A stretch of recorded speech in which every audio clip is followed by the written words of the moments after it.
इंसान कहता है कि मेरे पास पैसे आए तो मैं कुछ करूं, और पैसा है कि कहता है अरे इंसान तू कुछ कर तो सही, तभी तो मैं तेरे पास आऊं। नमस्कार, मैं हूं अवधेश श्रीवास्तव और आज की चर्चा पैसे पर।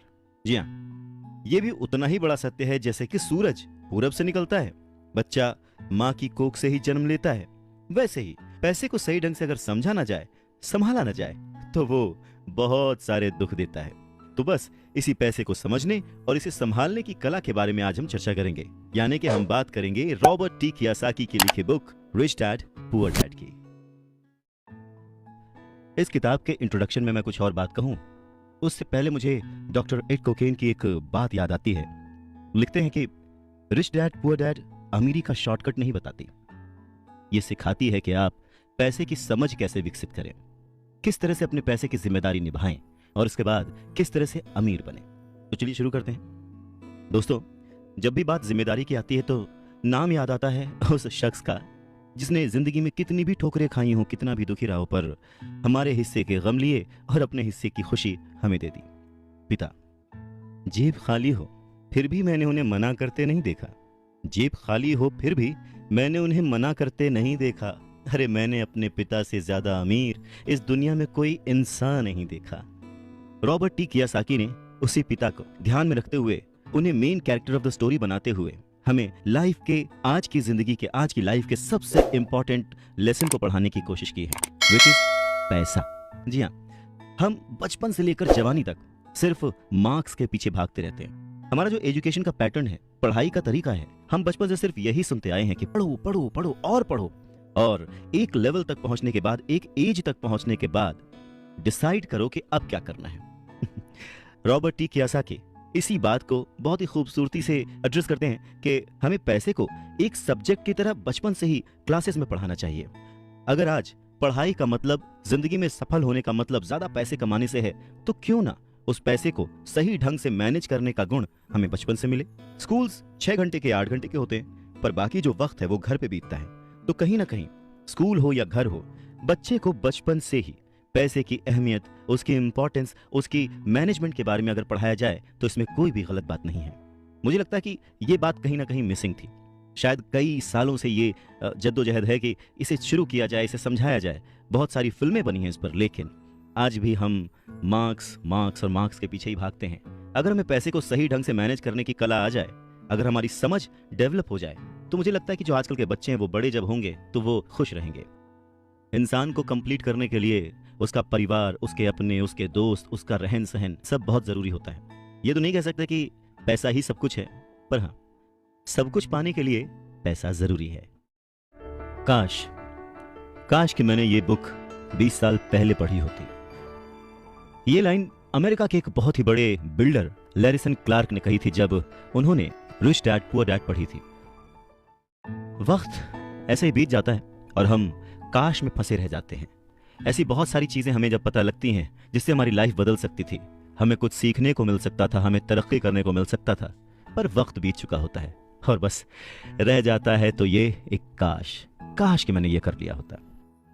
इस किताब में कियोसाकी ने अपने 2 पिताओं का रेफरेंस लिया है, एक जो रिच डैड थे जिनके पास बहुत पैसा था और एक जो पुअर डैड थे।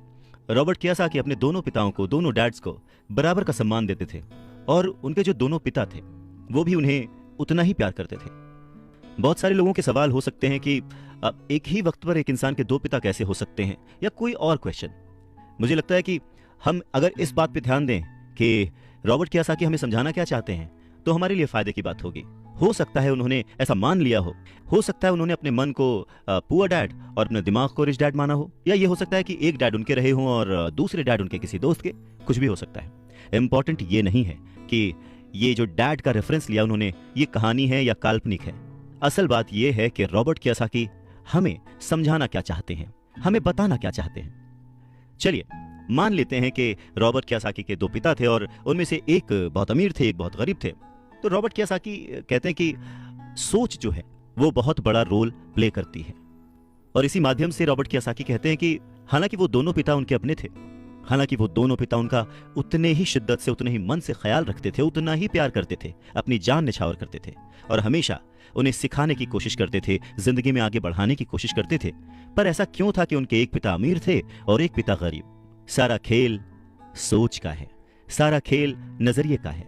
नजरिया ही इंसान को तरक्की दिला सकता है और नजरिया ही इंसान के जीवन की नाव डुबा सकता है। तो ये हमारे ऊपर है कि हम किस रंग के चश्मे को पहनकर कैसा मौसम देखते हैं। किसी शायर ने क्या खूब कहा है कि जैसा दर्द हो वैसा मंजर होता है। अरे मौसम तो इंसान के अंदर होता है, और उसी अंदर के मौसम को हमेशा बनाए रखने, अपने आप को पॉजिटिव रखते हुए, अपना नजरिया सकारात्मक रखते हुए अगर हम आगे सोचें तो कुछ अच्छा तो जरूर होगा। स्कूल जाओ और मेहनत से पढ़ो, ये जो लाइन है याद करिए, बचपन में हम सब ने सुना है और एक बार नहीं कई बार सुना है। रिश्तेदारों से, घर वालों से, टीचर से, हर एक से, स्कूल जाओ और मेहनत से पढ़ो। एक वक्त तो ऐसा लगता था कि बस पढ़ते रहो पढ़ते रहो पढ़ते रहो, पर जैसे जैसे समझ आगे बढ़ी एक सवाल मन में घर करने लगा, आखिर हम पढ़ किस लिए रहे हैं? देखिए, स्कूल जाना और पढ़ाई करना ये बहुत ही अच्छी बात है, लेकिन अगर कोई काम किया जा रहा है तो वो किस वजह से किया जा रहा है ये जानना भी उतना ही जरूरी है। अपनी पढ़ाई पूरी करने के बाद हम सबसे पहले जॉब ही ढूंढते हैं ना, ये सोचकर के जॉब मिलने पर हमारी सारी प्रॉब्लम्स दूर हो जाएंगी, पैसे मिल जाएंगे, हम घर बना लेंगे, गाड़ी खरीद लेंगे और जो भी ज़रूरतें हैं पैसे से जुड़ी हुई वो सब पूरी कर लेंगे। पर ऐसा होता नहीं है। बहुत सारे लोग अच्छी जॉब और बहुत ही अच्छी सैलरी होने के बावजूद खुश नहीं होते। वो अपनी ज़रूरतें पूरी नहीं कर पाते, बहुत ही मुश्किल से घर का खर्च चला पाते हैं, पर वो लगे रहते हैं इस उम्मीद में कि शायद अगले साल फिर से इंक्रीमेंट होगा, पैसे बढ़ेंगे और उन पैसों से हम अपनी जो ज़रूरतें हैं जो पूरी नहीं कर पाए हैं उन्हें पूरी कर लेंगे। और वो और ज़्यादा मेहनत करते हैं प्रमोशन पाने के लिए। पर वक्त के साथ साथ हमारी ज़रूरतें और हमारा लालच बढ़ने लगता है। पहले तो पैसे के बिना रहने के डर से हम बहुत मेहनत करने लग जाते हैं, और उसके बाद जब हमें सैलरी मिलने लगती है तो हमें लालच और ज़्यादा पाने की इच्छा जाग जाती है, और चूहे बिल्ली के इसी खेल में हमारी जिंदगी का भी एक पैटर्न बन जाता है। ज्यादा मेहनत करो, ज्यादा पैसे कमाओ, ज्यादा पैसे कमाओ, घर का खर्च चलाओ, पैसे खत्म, फिर ज्यादा मेहनत करो, और ये जो विशेष सर्कल है ये चलता रहता है, और इसी सर्कल में हम गोल गोल गोल गोल घूमते रहते हैं। अगर हमारे पास ज्यादा पैसे आ भी जाएं तो भी हमें इस विशेष सर्कल में घूमने की आदत पड़ जाती है। हमें डर और लालच पर काबू पाना सीखना बहुत जरूरी है, क्योंकि अगर हम अमीर बन भी गए तो इन आदतों की वजह से हम हमेशा डर के साए में रहेंगे और अपनी जिंदगी को एंजॉय नहीं कर पाएंगे। पहले के जमाने में शिक्षा एक जरिया थी लोगों की पर्सनैलिटी डेवलप करने का और आसपास के हर विषय में उन्हें जानकारी देने का। पर वक्त के साथ साथ पढ़ाई का लक्ष्य, उसका गोल बदल गया। पढ़ाई का मकसद रह गया बड़े होकर अपनी जीविका चलाना, ब्रेड एंड बटर कमाना, और इसमें कुछ गलत भी नहीं है। वक्त के साथ चीजें बदलना बहुत जरूरी है, क्योंकि जो चीज वक्त के साथ नहीं बदलती वो या तो हमारी खुशियां छीनती है या फिर समाज को बहुत ही पीछे ले जाती है। रॉबर्ट टी कियोसाकी ने इस बहुत ही अहम मुद्दे को यहां पर उठाया है अपने book rich dad poor dad में। क्या खूब कहा है कि बचपन से ही अगर हम बच्चे को मनी को एज अ सब्जेक्ट बच्चों को पढ़ाना शुरू करें, उन्हें यह समझाना शुरू करें कि उसे कैसे मैनेज किया जाए, तो बड़े होने पर बच्चों की बहुत सारी प्रॉब्लम्स अपने आप ही सॉल्व हो जाएंगी। बच्चा खुद उन्हें सॉल्व करने की क्षमता रखेगा। पर कहीं ना कहीं रॉबर्ट टी कियोसाकी ने इस बात का पूरा ध्यान रखा है कि पैसे को रिश्तों के ऊपर न रखा जाए। तभी तो उन्होंने इस विषय को रिश्तों के माध्यम से ही समझाने की कोशिश की है। रॉबर्ट टी कियोसाकी के पहले जो डैडी थे वो हमेशा ये कहते थे कि मैं इसे कैसे खरीद सकता हूं, वहीं जो उसके दूसरे डैडी थे वो कहते थे मैं इसे क्यों नहीं खरीद सकता हूं। दोनों की सोच में अंतर था, दोनों के शब्दों में अंतर था। यानी कि जिसे हम जिंदगी में पाना चाहते हैं, जिसे संभालना चाहते हैं, जैसे कि पैसा, तो उसके बारे में अगर बचपन से जाना जाए तो क्या यह सही नहीं होगा? आज जिस तरह से पढ़ाई की जाती है, बच्चा ग्रेजुएट होकर सोचता है कि अब मैं कौन सी नौकरी करूंगा। क्या यह सही नहीं है कि थोड़ा और पहले से बच्चे को इस विषय के बारे में और अच्छे से और डीपली पढ़ाया जाए, समझाया जाए? ये तो वही बात हो गई, जाना था जापान, पहुंच गए चीन, यानी कमाना था पैसे, पर जब तक इसकी समझ आई तब तक बहुत देर हो चुकी थी। यानी कि हमें सबसे पहले यह समझने की जरूरत है कि हम खुद एक्सेप्ट करें कि हम इसे कैसे पा सकते हैं, इसे कैसे संभाल सकते हैं, और वही सही शिक्षा हम अपने आने वाली पीढ़ी को भी दे सकते हैं। ये कितना सच है ना कि अगर हमें किसी मंजिल की ओर बढ़ना है तो हमें उसी दिशा की ओर रास्ता तय करना पड़ेगा, सफर करना पड़ेगा, मुश्किलों से जूझना पड़ेगा, और तब कहीं जाकर उस मंजिल को हम पा सकते हैं। धन संबंधी जो शिक्षा है उसके बारे में भी कुछ ऐसा ही है। धन कमाना एक अलग बात है, पर उस धन को सही ढंग से संभालना एक अलग कला है। पैसा एक तरह की ताकत है, पर इससे भी बड़ी ताकत है उसे संभाल कर रखने की समझ। पैसा तो आता और जाता रहता है, पर अगर आप ये जानते हैं कि पैसा किस तरह से काम करता है तो आप ज्यादा ताकतवर हो जाते हैं और आप दौलत कमाना शुरू भी कर देते हैं। देखिए, केवल सकारात्मक सोच से ही समस्या हल नहीं होती है। हाँ, ये जरूर है कि सकारात्मक सोच आपको उस दिशा की ओर बढ़ने की हिम्मत देती है। देखिए ना, ज्यादातर लोग स्कूल में पढ़ते हैं और वहां पर वो कभी ये नहीं सीख पाते कि पैसा काम किस तरह से करता है, इसीलिए वो पैसे के लिए काम करने में अपनी पूरी जिंदगी बर्बाद कर देते हैं। रॉबर्ट टी कियोसाकी कहते हैं कि उनकी ये पैसे से जुड़ी हुई शिक्षा, वित्तीय शिक्षा, जब वो केवल 9 साल के थे तभी शुरू हो गई थी। पर सबसे जरूरी बात यह थी कि उन्होंने जो पहला कदम उठाया था, ये निर्णय लिया था कि उन्हें किसकी बात सुननी है, अपने पुअर डैड की, जो कि बहुत ही पढ़े लिखे हैं पर पैसे को अहमियत नहीं देते, या फिर रिच डैड की बात, जो कि उन्हें उतना ही प्यार करते थे जितना कि उनके पुअर डैड। पर उन्होंने पैसे को कभी छोटा नहीं समझा, और क्योंकि रॉबर्ट टी कियोसाकी सिर्फ 9 साल के थे तो उनके रिच डैड ने बहुत ही आसान शब्दों में उन्हें वो लेसन्स पढ़ाए, पैसों के बारे में वो लेसन्स सिखाए। जी हाँ, हम किससे सीख रहे हैं, किसकी बात मान रहे हैं और किसे अपना मार्गदर्शक चुन रहे हैं, ये बहुत जरूरी है। क्योंकि जो हमें गाइड कर रहा है, अगर उसका नजरिया ही अलग है तो वो आपको सही मंजिल की ओर नहीं पहुंचा पाएगा। रॉबर्ट टी कियोसाकी के दोनों ही डैड्स, रिच डैड और पुअर डैड, उन्हें उतना ही प्यार करते थे, पर सिर्फ नजरिए की वजह से रॉबर्ट टी कियोसाकी ने अपने रिच डैड की बात सुनना प्रेफर किया।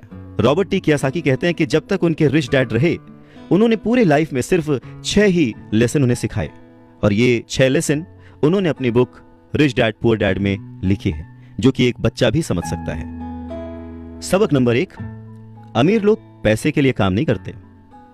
सबक नंबर 2, पैसे की समझ क्यों सिखाई जानी चाहिए। सबक नंबर 3, अपने काम पर ध्यान दो और अपने काम से काम रखो। सबक नंबर 4, टैक्स क्या है उसे समझो और कॉरपोरेशंस की ताकत। सबक नंबर 5, अमीर लोग पैसे को जन्म देते हैं। सबक नंबर 6, पैसे कमाने के लिए काम ना करें, सीखने के लिए काम करें। अमीर लोग पैसे के लिए काम नहीं करते। रॉबर्ट टी कियोसाकी एक कहानी का जिक्र करते हैं। कहते हैं कि जब वो छोटे थे तो उन्होंने अपने डैडी से पूछा कि डैडी, क्या आप बता सकते हैं कि अमीर कैसे बना जाए। ये सुनकर उनके पुअर डैडी, जो कि एक स्कूल में पढ़ाते थे, उन्होंने कहा कि बेटे, तुम अमीर क्यों बनना चाहते हो। इस पर कियोसाकी कहते हैं कि कुछ बच्चों ने और उनके पेरेंट्स ने उन्हें गरीब कहा। यह सुनकर उनके पुअर डैड सोच में पड़ जाते हैं और फिर उसके बाद उनसे कहते हैं, देखो, अगर तुम अमीर बनना चाहते हो तो तुम्हें पैसे बनाना सीखना चाहिए। इस पर कियोसाकी ने अपने डैड से पूछा, मैं पैसे बनाना किस तरह से सीख सकता हूं। तो डैड ने जवाब दिया, अपने दिमाग से। और उसके बाद वो अपना चश्मा पहनकर अपना अखबार पढ़ने लग गए, जिसका मतलब ये था कि अब इससे ज्यादा मुझसे और कोई सवाल मत पूछना, क्योंकि मुझे इसके बारे में कुछ नहीं पता। इस बात को कियोसाकी पूरी रात सोचते रहे और अगली सुबह अपने सबसे अच्छे और करीबी दोस्त माइक को अपनी ये बात बताई। उन्होंने माइक से पूछा कि क्या वो ये पैसे बनाने वाले काम में उनके बिजनेस पार्टनर बनेंगे। माइक ने उनसे पूछा, ठीक है, मैं तुम्हारे साथ हूं, पर तुम पैसा कैसे कमाओगे और हमें क्या करना चाहिए। इस पर कियोसाकी ने ठीक वही जवाब जो उनके पिता ने उन्हें दिया था, उनके डैड ने उन्हें दिया था, बता दिया कि भाई, मुझे नहीं पता, लेकिन फिर भी क्या तुम इस काम में मेरे पार्टनर बनना चाहते हो। और फिर दोनों दोस्तों ने एक दूसरे का साथ दिया, बिजनेस पार्टनरशिप पक्की हो गई। कुछ दिन बीते, दिमाग दौड़ाया गया और आखिरकार उनका स्कूल जाना सफल रहा।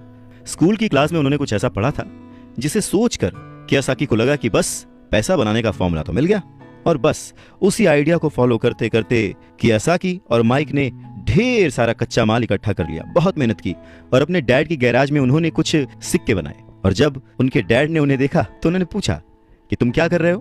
तब कियोसाकी का जवाब था, जैसा आपने कहा था, पैसे बना रहा हूं।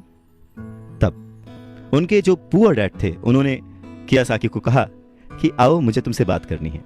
कियोसाकी और माइक वहां सीढ़ियों पर बैठ गए। साथ में कियोसाकी के डैड और माइक के डैड, जो कि रिच थे, वो भी बैठ गए।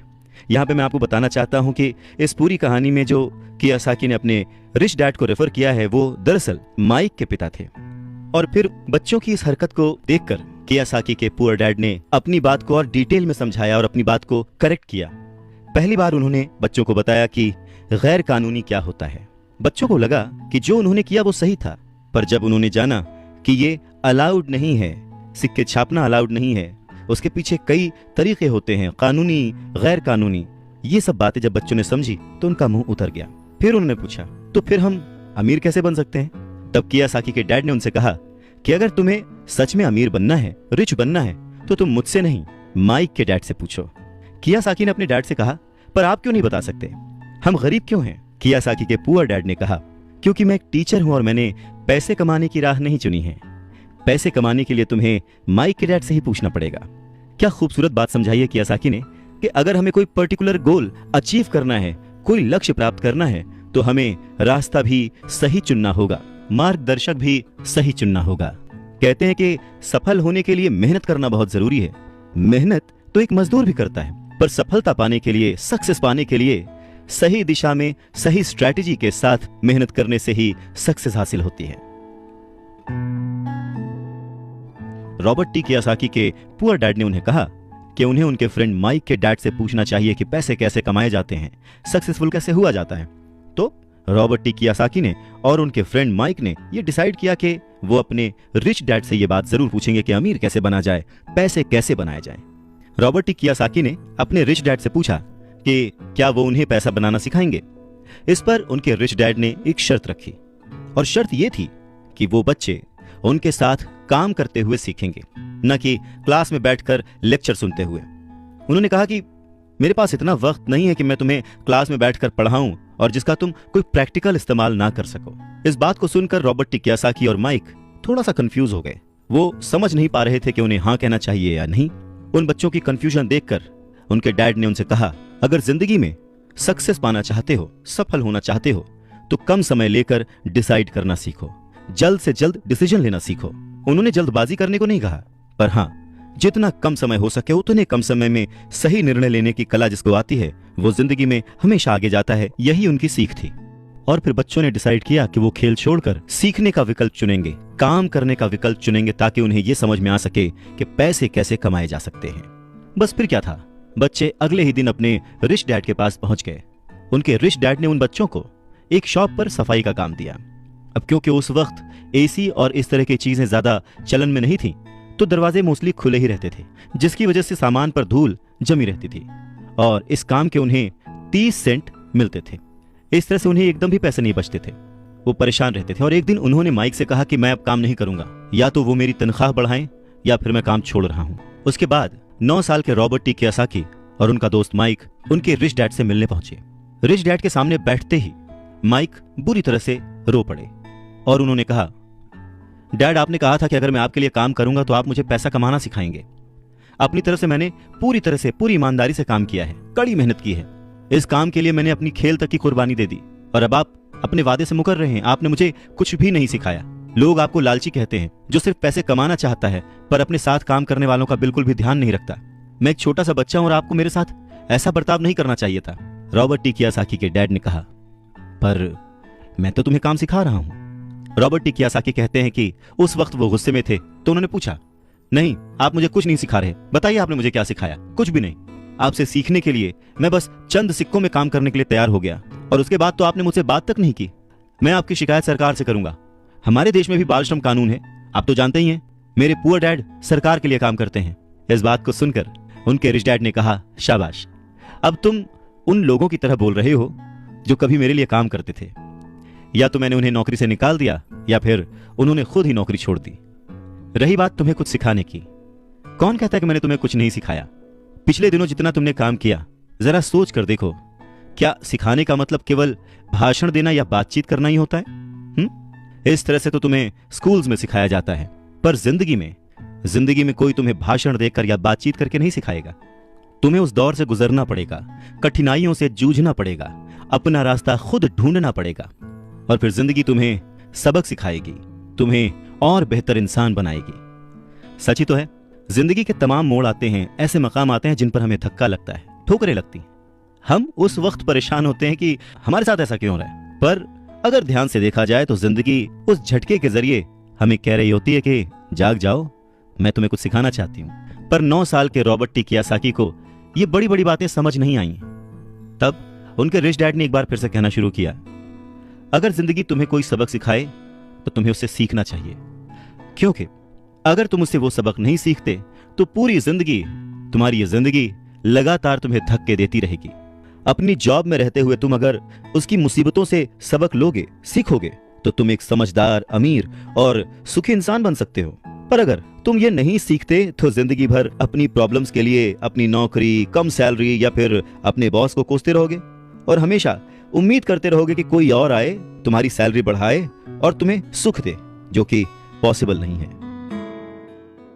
तो उनके रिच डैड ने उन्हें 10 सेंट हर घंटे की जॉब पर रखा। 10 सेंट बहुत ही कम होते हैं। रॉबर्ट टी कियोसाकी ने वो जॉब छोड़ दी और अपने रिच डैड के पास गए और गुस्से में उनसे कहा कि मैं इतने कम पैसे पे काम नहीं कर सकता। ये बात सुनकर उनके रिच डैड ने कहा, मुझे खुशी है कि तुम 10 सेंट पर काम करने के लिए असंतुष्ट हो। अगर तुम गुस्सा होकर मेरे पास नहीं आते तो मैं कभी भी तुम्हें पैसा बनाने की कला नहीं सिखाता। इस बात से यह साबित होता है कि तुम पैसा कमाना सीखना चाहते हो। रॉबर्ट टी कियोसाकी अपने डैड की बात बहुत ध्यान से सुन रहे थे। उनके डैड ने कहना जारी रखा, तुम्हें पता है कि गरीबी पैसों की नहीं, मन की होती है। इंसान पूरी जिंदगी डरते डरते सिर्फ पैसे के लिए ही काम करता रहता है। मैं कभी नहीं कहूंगा कि तुम पैसे के लिए काम करो। तुम्हें ऐसा काम करना चाहिए कि तुम्हारा पैसा तुम्हारे लिए काम करे। लोग कहते हैं कि मैं समस्या की जड़ हूं, मैं उन्हें कम पैसे देता हूं, पर सच तो यह है कि लोग उसी वेतन में काम करते रहना चाहते हैं। वो अपने आप से नहीं पूछते कि वो क्यों उतने कम पैसे में काम कर रहे हैं। पर अगर वो लोग या तुम इसी तरीके से सोचते रहे कि समस्या की जड़ मैं हूं, तो जिंदगी भर न वो लोग कुछ सीख पाएंगे न तुम कुछ सीख पाओगे। आसान क्या है, मुझे बदलना या फिर खुद को बदलना और अपने आप को इस लायक बनाना कि आप उससे अच्छा काम सीख पाएं। अगर तुम पैसे के लिए काम करना सीखना चाहते हो तो स्कूल में ही रहो। यह सीखने के लिए उससे बढ़िया जगह कोई और है नहीं। परंतु अगर तुम ये सीखना चाहते हो कि पैसा तुम्हारे लिए किस तरह से काम करे, तो मैं तुम्हारा रिच डैड तुम्हें यह सिखा सकता हूं। पर यह तभी संभव होगा, तभी पॉसिबल होगा जब ये तुम खुद सीखना चाहो। तो तुम सीखने के लिए तैयार हो? रॉबर्ट टी कियोसाकी ने हां में सर हिलाया और फिर रिच डैड ने कहना शुरू किया, देखो बच्चे, जैसे मैंने कहा, सीखने के लिए बहुत कुछ है। पैसे से अपने लिए काम कैसे करवाया जाए, यह जिंदगी भर चलने वाली पढ़ाई है। मैं पहले से ही जानता हूं कि मेरी धन संबंधी पढ़ाई जीवन भर चलेगी और इसकी वजह यह है कि मैं जितना ज्यादा जान लेता हूं, उससे भी ज्यादा जानने की मेरी इच्छा बढ़ती चली जाती है। बहुत ही कम लोगों को इस बात का एहसास होता है कि असली समस्या पैसे की नहीं है। असली समस्या, असली प्रॉब्लम नॉलेज की है, सोच की है। तो क्या तुम्हारे अंदर सीखने की उतनी ही इच्छा है जितना पहले थी? इस पर रॉबर्ट टी कियोसाकी ने कहा, हाँ बिल्कुल, मैं दूसरे लोगों की तरह थोड़े हूं, मैं सीखना चाहता हूं। तब रिच डैड ने कहना शुरू किया, ठीक है, तो कल से तुम फिर वापस काम पर जाओ, पर इस बार मैं तुम्हें कोई तनख्वाह नहीं दूंगा। तुम्हारी तनख्वाह बंद। तुम हर शनिवार 3 घंटे उसी तरह काम करोगे, लेकिन इस बार तुम्हें 10 सेंट प्रति घंटे के हिसाब से सैलरी नहीं मिलेगी। तुम्हें तो कहा है कि तुम पैसे के लिए काम करना नहीं सीखना चाहते, इसलिए मैं तुम्हें बदले में कुछ भी नहीं दूंगा। अपने रिच डैड की बात सुनकर रॉबर्ट टी कियोसाकी बहुत ही कंफ्यूज हो गए। उन्हें समझ ही नहीं आया कि वो आखिर क्या करें। और अगले 3 हफ्ते तक रॉबर्ट टी कियोसाकी अपने दोस्त माइक के साथ हर शनिवार को मुफ्त में काम करते रहे। काम बहुत परेशानी वाला नहीं था और समय गुजरने के साथ साथ यह आसान भी होता गया। पर उन्हें अफसोस था तो अपने छूटे हुए बेसबॉल गेम्स और कॉमिक्स का, क्योंकि वो अब उसका मजा नहीं ले सकते थे और साथ ही उन्हें कुछ पैसे भी नहीं मिल रहे थे। तीसरे हफ्ते दोपहर में रॉबर्ट टी कियोसाकी के रिच डैड उनकी शॉप पर आए, जहां पर वो बच्चे काम करते थे, और उन्हें कहा कि क्या तुम जिंदगी भर जो मेरे बाकी एम्प्लॉइज हैं उनकी तरह ही काम करना चाहते हो, डरते रहना चाहते हो? मुझे लगता है कि मुझे तुम्हारी सैलरी बढ़ा देनी चाहिए, 25 सेंट्स पर आवर। ये सुनकर वो दोनों मन ही मन खुश हो गए, पर उन्होंने सामने कुछ नहीं कहा, वो चुप रहे। रिच डैड ने थोड़ी देर देखा और कहा कि चलो अच्छा, तुम इतने पे खुश नहीं हो, मैं तुम्हारी सैलरी $1 पर आवर कर देता हूं। $1 पर आवर उस समय के हिसाब से कह सकते हैं कि देश का सबसे अमीर बच्चा भी जो होगा वो भी नहीं कमाता होगा। वो थोड़ी देर चुप रहे और फिर उन्होंने कहा कि अच्छा चलो ठीक है, मैं तुम्हारी सैलरी $5 पर आवर कर देता हूं। यह सैलरी सुनकर उनका मन बार बार कह रहा था कि मान लो, इससे क्या नहीं खरीदा जा सकता, ढेर सारी कॉमिक्स, ढेर सारी साइकिल्स वगैरह वगैरह। पर वो चुप रहे। उन बच्चों को चुप देख उनके रिच डैड ने कहा, मुझे अच्छा लगा कि तुम लोगों ने लालच नहीं किया, जल्दबाजी नहीं दिखाई, और मैं ये देख सकता हूं कि तुम अगर इसी तरह मन लगाकर सीखते रहे तो फ्यूचर में पैसे से जुड़ी किसी भी बात के लिए तुम जल्दबाजी में डिसीजन नहीं लोगे। जब किसी के पास पैसा आता है तो अपने साथ डर और लालच भी लेकर आता है। नमस्कार, मैं हूं Avdhesh Srivastava. Robert T Kiyosaki के रिच डैड उन्हें पैसे के बारे में, उसकी अहमियत के बारे में और साथ में आने वाले डर और लालच के बारे में समझाते हुए कहते हैं कि कुछ और पाने की इच्छा को, बेहतर पाने की इच्छा को लोग लालच कहते हैं, पर मेरे लिए ये इच्छा ही है और इसमें कोई बुराई भी नहीं है। पर यकीन मानो, अगर मैं तुम्हें $5 भी दूं तो भी तुम्हारी समस्या नहीं सुलझेगी, तुम अमीर नहीं बन पाओगे। अपने रिच डैड की बात सुनकर रॉबर्ट टी कियोसाकी ने पूछा, ऐसा क्यों? अगर मैं इतनी सैलरी उठाऊंगा उसके बाद भी मैं अमीर क्यों नहीं बन पाऊंगा? तब रिच डैड ने कहा, क्योंकि अमीरी मन से होती है, सोच से होती है, पैसे से नहीं। पैसा आज है, कल जा भी सकता है, पर जो इंसान सोच से अमीर है, जो ये जानता है कि पैसे को कैसे संभाला जाए, पैसे को कैसे कमाया जाए, पैसे को कैसे बनाया जाए, वो कभी भी गरीब नहीं हो सकता। इस पर रॉबर्ट टी कियोसाकी ने पूछा, तो क्या हमें पैसे से दूर रहना चाहिए, उसके पीछे भागना नहीं चाहिए? इस पर रिच डैड ने जवाब दिया, देखो, पैसे से दूर रहना भी उतना ही बड़ा पागलपन है जितना कि उसके पीछे भागना। मुसीबत की घड़ी में या पैसे न होने की घड़ी में, गरीबी की हालत में ज्यादातर लोग ये नहीं जानते कि वो अपने दिमाग से सोचते हैं या अपने दिल से। आपकी भावनाएं तो आपकी ही रहेंगी, पर मुसीबत के वक्त दिल से नहीं, दिमाग से सोचना भी आना चाहिए। अक्सर लोग जब नौकरियां छोड़ते हैं, अक्सर लोग जब अपने बॉस की बुराई करते हैं, अक्सर लोग जब अपनी मुसीबतों के पहाड़ की बात करते हैं, तो वो अपने दिल से सोच रहे होते हैं, क्योंकि जो दिमाग से सोचता है वो हमेशा अपनी तरक्की के बारे में सोचता है। वो इस डर से नहीं सोचता कि उसकी नौकरी चली जाएगी। तुम्हें दिल के हाथों मजबूर होकर, डर के हाथों मजबूर होकर पैसे का गुलाम नहीं बनना है। मैं चाहता हूं कि तुम दिमाग से सोचो और पैसे को अपना गुलाम बनाओ, ताकि वो पैसा तुम्हारे लिए काम करे। क्योंकि इस दुनिया में सच्चा अमीर वही है जो पैसे के पीछे न भागे, जो खुद पैसे के लिए काम ना करे, बल्कि उसका पैसा उसके लिए 24 घंटे काम करता रहे। बढ़ती हुई महंगाई और घटती हुई कमाई को देखकर मुझे आधार कार्ड की नहीं बल्कि उधार कार्ड की जरूरत महसूस हो रही है। सच में रॉबर्ट टी कियोसाकी की यह बुक तब भी उतनी ही प्रासंगिक थी, उतनी ही रिलेवेंट थी जितनी कि आज। महंगाई हमेशा बढ़ती आई है, चीजें महंगी होती आई हैं, दाम बढ़ते आए हैं। उसके पीछे का कारण, उसके पीछे की सोच क्या है और ये महंगाई है क्या, कैसे बढ़ती है, इसके बारे में रॉबर्ट टी कियोसाकी के रिच डैड बहुत अच्छे से समझाते हैं। वो कहते हैं कि जितना ज्यादा हम पैसे कमाते हैं उतना ही ज्यादा उसके खोने का डर हमारे अंदर बढ़ता जाता है। पैसे के साथ जो डर आता है, पैसे के साथ जो लालच आता है, वही हमें पैसे के पीछे भगाता है और हमें पैसे का गुलाम बनाता है। हमें यह समझने की जरूरत है कि इस लाइफ की जरूरतों में हम सब बंधे हुए हैं। हम सब अपने परिवार को चलाने के लिए, अपनी डेली नीड पूरी करने के लिए, अपने शौक पूरे करने के लिए दिन ब दिन पैसे के पीछे भागते रहते हैं। धीरे धीरे ज्यादा पैसा कमाने की इच्छा करते रहते हैं।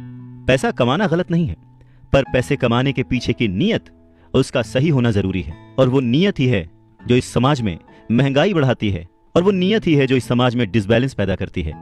एक छोटे से एग्जाम्पल से इस बात को समझा जा सकता है कि एक डॉक्टर जो अपने परिवार को ज्यादा खुशी देना चाहता है, अपनी फीस बढ़ा देता है। उसकी फीस बढ़ने की वजह से सारी मेडिकल फैसिलिटीज, स्वास्थ्य सुविधाएं सब महंगी हो जाती हैं। अब इससे गरीब लोगों को सबसे ज्यादा नुकसान पहुंचता है, इसलिए गरीब लोगों का स्वास्थ्य अमीर लोगों से ज्यादा बुरा होने लगता है। अब क्योंकि डॉक्टर्स ने अपनी फीस बढ़ा दी है, इसलिए लॉयर्स ने भी अपनी फीस बढ़ा दी। लॉयर्स ने अपनी फीस बढ़ा दी तो स्कूल टीचर भी अपनी तनख्वाह बढ़ाना चाहते हैं, और यह सिलसिला बस यूं ही चलता रहता है। जल्द ही अमीर और गरीब होता जाता है, और इतना बड़ा अंतर दोनों के बीच आ जाता है कि सोशल डिसबैलेंस पैदा हो जाता है। रिच डैड की बात सुनकर रॉबर्ट टी कियोसाकी ने उनसे पूछा, डैड, क्या कीमतें बढ़नी नहीं चाहिए? इस पर रिच डैड ने जवाब दिया, अच्छी तरह से चल रही सरकार और एक शिक्षित समाज में तो नहीं बढ़नी चाहिए, कीमतें दरअसल कम होनी चाहिए। जाहिर है कि ऐसा केवल सिद्धांतों में ही होता है, आइडियली ऐसा होना चाहिए, पर प्रैक्टिकली ऐसा नहीं होता।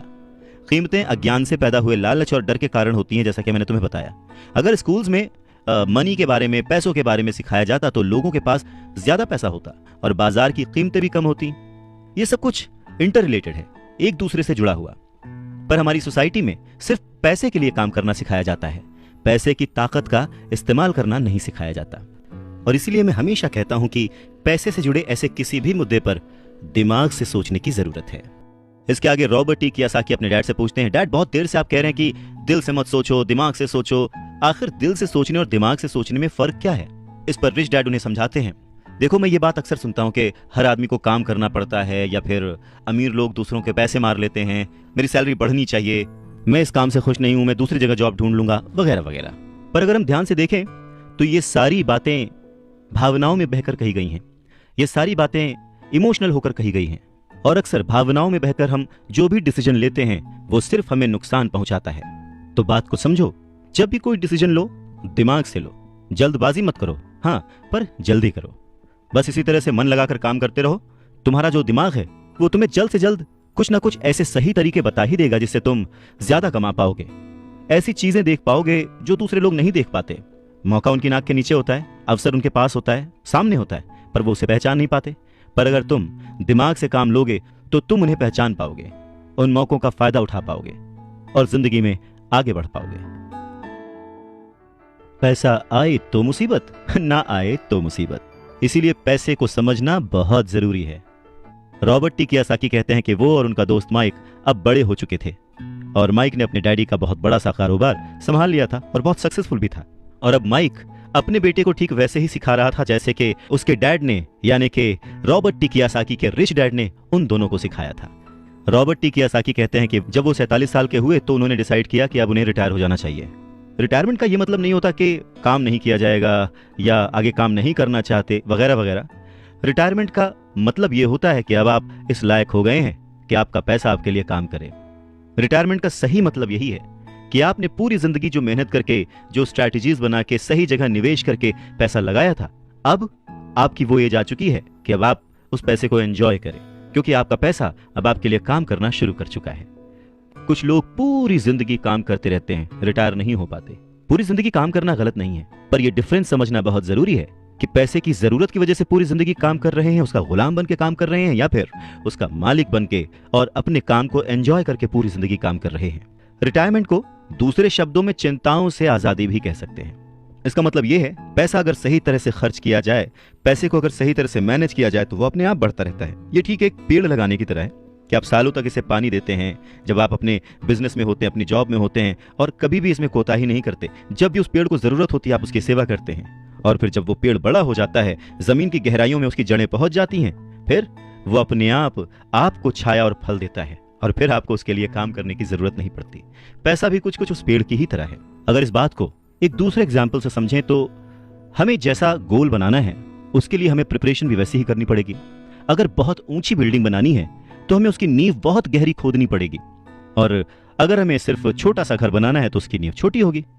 पर प्रॉब्लम यही होती है, हम छोटी सी नींव खोद कर बहुत बड़ी सी बिल्डिंग बनाने की कोशिश करते हैं जो कि बाद में ढह जाती है। तो जरूरी क्या है? पैसे को समझना, पैसे को संभालना।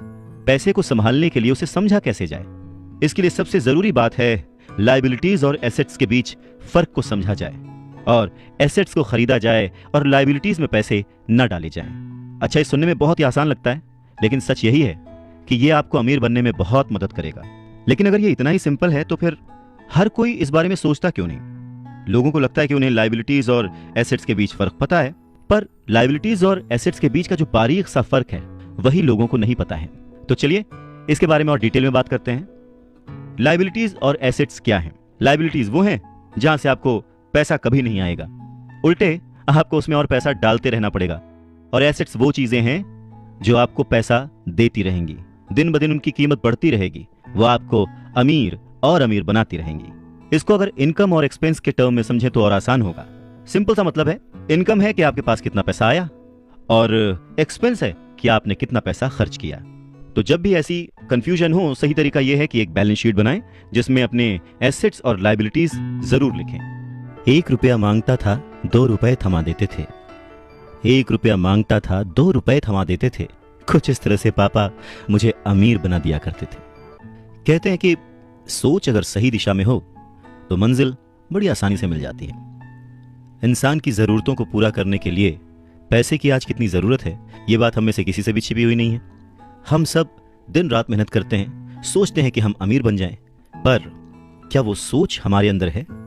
हम छोटे थे तो 1 रुपए 2 रुपए में भी खुश हो जाते थे, पर आज ना जाने कितने पैसे कमाने के बाद भी हम खुश नहीं हो पाते।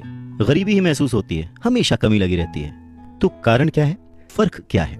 फर्क सिर्फ सोच का है, जिसके बारे में रॉबर्ट टी कियोसाकी कहते हैं कि अमीर लोगों के पास ज्यादा पैसा इसलिए होता है क्योंकि वो प्रिंसिपल पर यकीन करते हैं, वहीं दूसरी तरफ गरीब लोग प्रिंसिपल को ठीक से समझ नहीं पाते।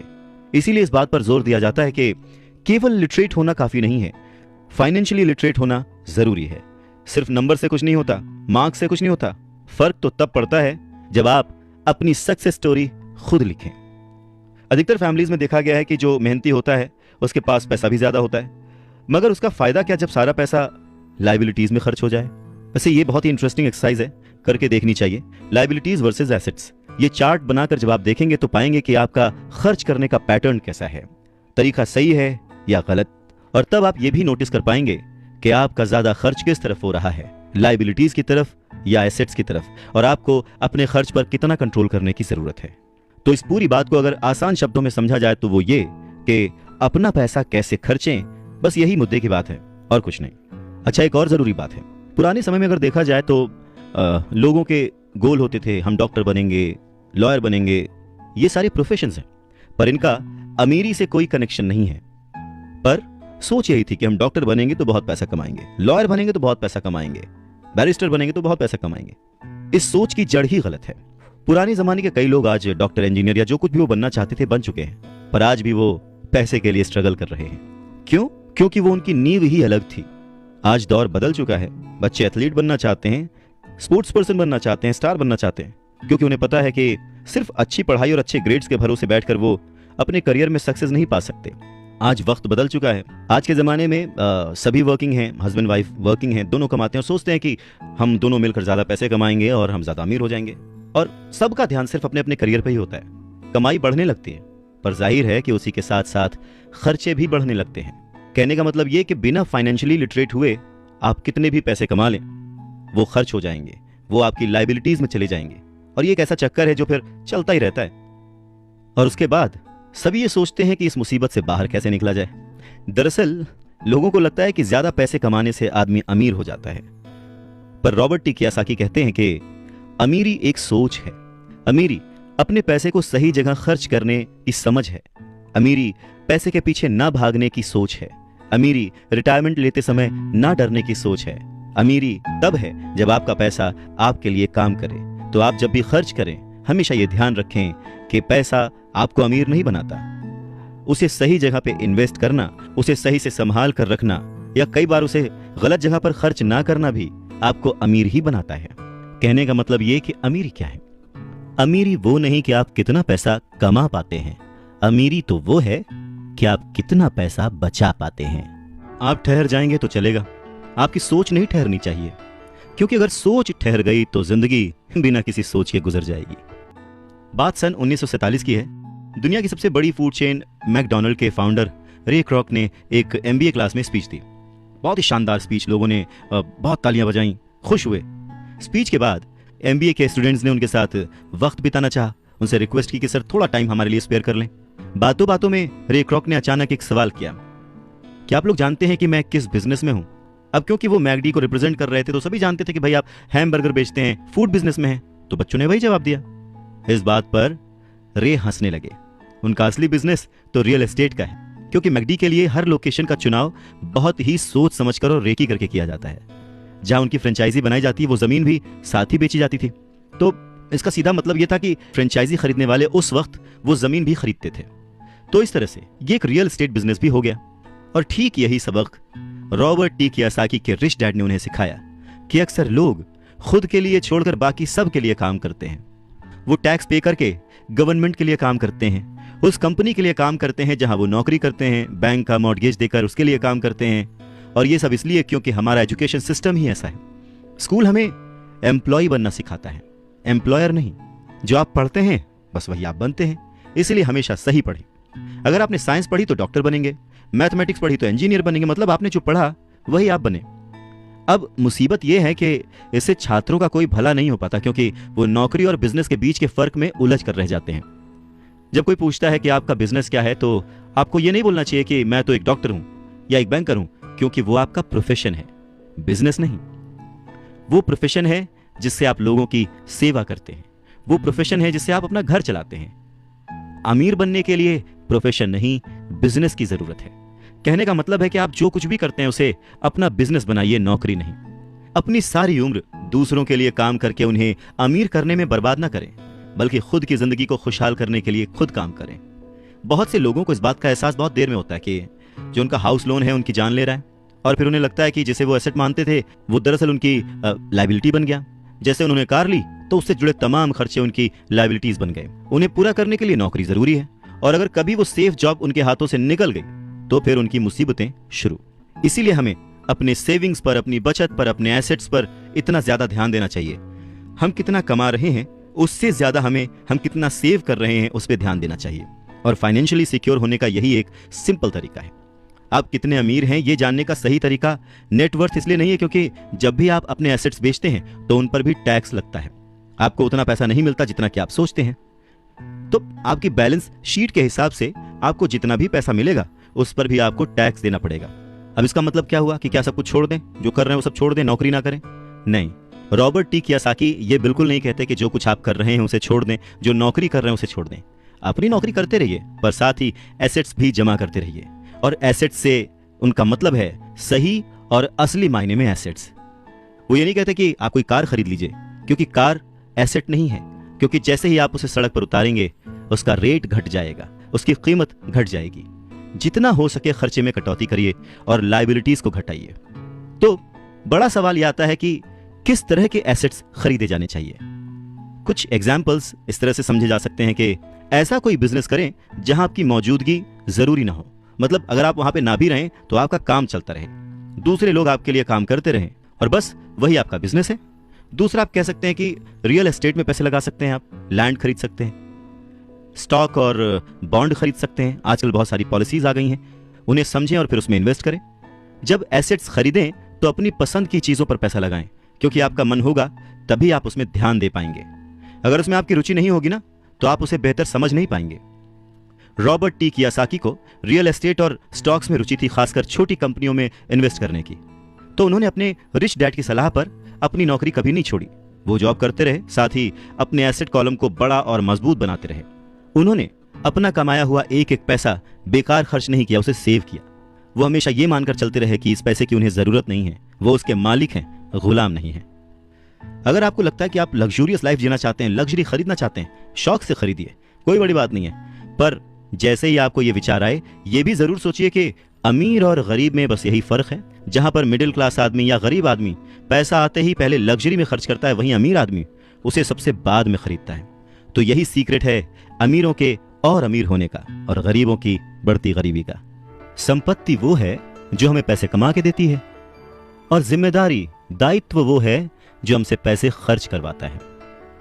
रॉबर्ट टी कियोसाकी कहते हैं कि उनके रिच डैड हमेशा चीजों को सिंपल तरीके से समझने और समझाने में विश्वास रखते थे। उन्होंने बच्चों से कहा कि अकाउंटिंग में अंक यानी नंबर इंपॉर्टेंट नहीं है, इंपॉर्टेंट तो वो बात है जो वो नंबर्स, वो अंक बता रहे हैं। ये ठीक लेटर्स की तरह है या शब्दों की तरह है। जैसे शब्द या वर्ड्स इंपॉर्टेंट नहीं होते, इंपॉर्टेंट वो बात होती है जो वो शब्द कह रहे हैं, जो वो शब्द बताना चाहते हैं। कई लोग पढ़ते हैं परंतु बहुत ज्यादा समझ नहीं पाते। अब ये रीडिंग की एक प्रॉब्लम हो सकती है। जैसे एक छोटा सा एग्जांपल लें कि अगर आपके घर में कभी मोबाइल आया हो या वीसीआर आया हो और उसके साथ एक इंस्ट्रक्शन बुक भी आती है, कभी आपने उस इंस्ट्रक्शन बुक को पढ़ा है? मैं ये गारंटी दे सकता हूं कि बहुत सारे लोगों को उसे पढ़ने के बाद भी कुछ समझ नहीं आएगा और ऐसा लगेगा कि वो दुनिया का सबसे मुश्किल काम है। ठीक वैसे ही अंकों के साथ है। अगर आप अमीर बनना चाहते हैं तो आपको अंकों को पढ़ना और उन्हें समझना आना चाहिए। रॉबर्ट टी कियोसाकी कहते हैं कि अपने रिच डैड से ये बात उन्होंने हजारों बार सुनी थी, और ये भी सुना कि अमीर लोग संपत्ति इकट्ठा करते हैं, जबकि गरीब और मध्य वर्गीय यानी मिडिल क्लास लोग दायित्व इकट्ठा करते हैं। तो सवाल यह आता है कि जब कोई नौकरी कर रहा है, अच्छी सैलरी उठा रहा है, फिर भी उसके पास पैसे की तंगी क्यों होती है? रॉबर्ट टी कियोसाकी के रिच डैड कहते हैं कि पैसे की तंगी की असली वजह होती है कि लोग संपत्ति और दायित्व के बीच अंतर नहीं कर पाते। तो वास्तव में अगर आपको अमीर बनना है तो आपको सिर्फ इतना ही जानने की जरूरत है, और आप जिंदगी भर संपत्ति खरीदते रहिए। बस इनके बीच के फर्क को न जानने के कारण बहुत सारे लोग जिंदगी भर पैसे की कमी से परेशान रहते हैं। पैसों के लिए आदमी इसलिए परेशान होता रहता है क्योंकि वो ना तो शब्दों को समझ पाता है ना ही अंकों को। जिन लोगों के सामने पैसे की मुश्किलें आ रही हैं, उन्हें यह समझ लेना चाहिए कि शब्दों या अंकों में ऐसा कुछ है जिसे वो पढ़ नहीं पा रहे हैं। कोई चीज ठीक से उनकी समझ में नहीं आ रही है। अमीर लोग इसीलिए अमीर होते जाते हैं क्योंकि इस मामले में वो पैसे की तंगी से परेशान लोगों से ज्यादा समझदार होते हैं।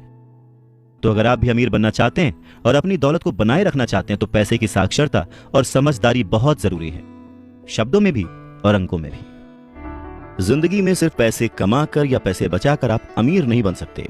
अमीर बनने के लिए आपको अपने अंदर बहुत कुछ बदलना पड़ेगा। अगर कोई लॉटरी में पैसे जीत जाए और उसे वो अपने साथ रख ले, बचा ले, तो क्या वो आपकी निगाह में अमीर है? नहीं, क्योंकि वो पैसा आज नहीं तो कल उसके साथ नहीं रहेगा। अमीरी एक सोच है, एक जीवन शैली है, एक नजरिया है, और आपको हमेशा अमीर बने रहने के लिए अमीरों की तरह ही सोचना पड़ेगा, खुद को इंप्रूव करना पड़ेगा। और इसी बात को रॉबर्ट टी कियोसाकी के रिच डैड एक कहानी के माध्यम से उन्हें समझाते हैं। वो कहते हैं कि जापानी लोग 3 ताकतों को मानते थे: तलवार की ताकत, रत्नों की ताकत और दर्पण की ताकत। तलवार हथियारों की ताकत का प्रतीक थी। अमेरिका ने हथियारों पर खरबों डॉलर खर्च कर दिए और इसी कारण वो आज विश्व में सबसे ताकतवर देश है। दूसरी ताकत रत्न यानी के पैसे की ताकत का प्रतीक। इस कहावत में कुछ तो सच्चाई होगी। ये स्वर्णिम नियम याद रखो, जिसके पास स्वर्ण है वही नियम बनाता है। तीसरा दर्पण, शीशा, आत्मज्ञान का प्रतीक है। जापानी कहानियों के अनुसार ये आत्मज्ञान बाकी दोनों ताकतों से ऊपर है। गरीब और मध्यम वर्गीय लोग अक्सर ही धन की ताकत से नियंत्रित होते हैं।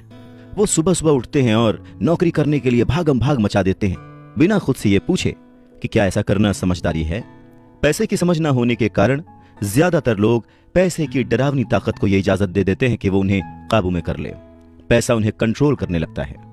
इस इश्यू को ठीक करने के लिए अगर वो दर्पण की ताकत का इस्तेमाल करते तो वो खुद से ये सवाल जरूर पूछते कि क्या ऐसा करना समझदारी है। बहुत बार हम अपनी अंदरूनी समझदारी पर भरोसा करने के बजाय भीड़ के साथ साथ चलने लगते हैं। कोई काम इसलिए करते हैं क्योंकि बाकी सब भी ऐसा कर रहे हैं। सवाल पूछने के बजाय हम नकल करने लगते हैं। अक्सर नासमझी के कारण वही दोहराने लगते हैं जो हमें सिखाया गया है। और इस तरह के विचार कि आपका घर आपका सबसे बड़ा एसेट है, आपका घर आपका सबसे बड़ा निवेश है, अगर आप ज्यादा कर्ज लेते हैं तो आपको टैक्स में ज्यादा छूट मिलेगी, अच्छी नौकरी, सुरक्षित नौकरी खोजो, गलतियां मत करो, वगैरह वगैरह। तो ऐसी चीजें हम भीड़ की बात सुनकर करने लग जाते हैं, खतरे नहीं उठाते। दूसरी जरूरी बात, ऐसा कहा जाता है कि ज्यादातर लोगों के लिए मौत से भी डरावनी चीज होती है भीड़ के सामने बोलना, उन्हें एड्रेस करना। मनोवैज्ञानिक कहते हैं कि बहुत सारे लोग कॉमन स्टेज पर बोलने से इसलिए डरते हैं क्योंकि उन्हें यह डर होता है कि कहीं उनकी बुराई होगी, लोग उनके ऊपर हंसेंगे, वो अकेले रह जाएंगे, लोग उनसे दूर हो जाएंगे। सबसे अलग होने का डर या अकेले रह जाने का डर ही वो सबसे बड़ा कारण है जिस वजह से बहुत सारे लोग अपनी समस्या, अपनी प्रॉब्लम्स को सॉल्व करने के नए नए तरीके नहीं ढूंढते, बस भीड़ के साथ चलते चले जाते हैं। इसीलिए रॉबर्ट टी कियोसाकी कहते हैं कि उनके रिच डैड की तरह ही उनके पुअर डैड ने भी उन्हें बहुत कुछ सिखाया है। और उनमें से एक जरूरी बात यह थी कि क्यों और किस तरह से जापानी लोग दर्पण की ताकत को, आईने की ताकत को सबसे ज्यादा इंपॉर्टेंस देते थे। क्योंकि जब इंसान आईने में खुद को देखता है तभी उसे सच्चाई का पता चलता है। और ज्यादातर लोग खतरा मत उठाओ इसलिए कहते हैं क्योंकि वो खुद से डरे हुए होते हैं। ये किसी भी चीज के बारे में कहा जा सकता है, जैसे खेल में, रिलेशनशिप्स में, करियर में, पैसों में, वगैरह वगैरह। और सबसे इंपॉर्टेंट बात यह कि आईने में देखकर आप खुद से झूठ बोल सकते हैं क्या? रॉबर्ट टी कियोसाकी इस बात का जिक्र यहां इसलिए करते हैं क्योंकि भीड़ के साथ चलने में और पड़ोसियों की नकल करने में, उनके ऐशो आराम की नकल करने में बहुत सारी दिक्कतें आती हैं। पैसों की समस्या पैदा हो जाती है। वो उनका तरीका है, वो उसे अफोर्ड कर सकते हैं, पर जब हम देखा देखी बिना सोचे समझे नकल करना शुरू कर देते हैं तो हम समस्याओं से घिर जाते हैं। और तब हमें जरूरत होती है आईने की, जो हमें यह बताए हमें क्या करना चाहिए। क्योंकि बेसिक रूल तो वही है, आप पैसे के गुलाम नहीं हैं। ऐसे काम करिए, ऐसे सोचिए, ऐसे बनिए कि पैसा आपका गुलाम हो, वो आपके लिए काम करे। जब भी बाजी लगाइए दिल और दिमाग की, ये जरूर सोचिए कि बात पैसों की है या फिर रिश्तों की। अमीर बनने का मतलब ये नहीं होता कि आप इमोशनलेस हो जाए। अमीर बनने का यह मतलब नहीं होता कि आप अपने रिश्तों को छोड़ दें। अमीर बनने का यह मतलब नहीं होता कि 24 घंटे आप सिर्फ फायदा उठाने की बात सोचें। अमीरी तो एक सोच है। रॉबर्ट टी कियोसाकी बहुत ही खूबसूरत एक अपना इंसिडेंट शेयर करते हैं कि उनके जो पुअर डैड थे, जो कि एक स्कूल में पढ़ाते थे, उन्होंने बहुत मेहनत करके पाई पाई जोड़कर एक घर बनाया था, जिसे वो हमेशा कहते थे कि ये मेरी संपत्ति है।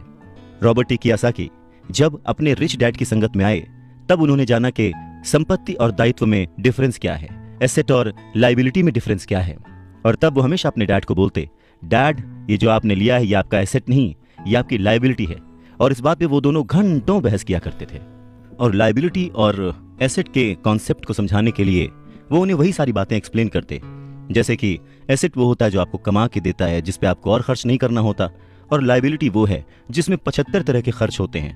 हर महीने, हर हफ्ते, हर दिन कुछ ना कुछ आपकी जेब से जा ही रहा होता है।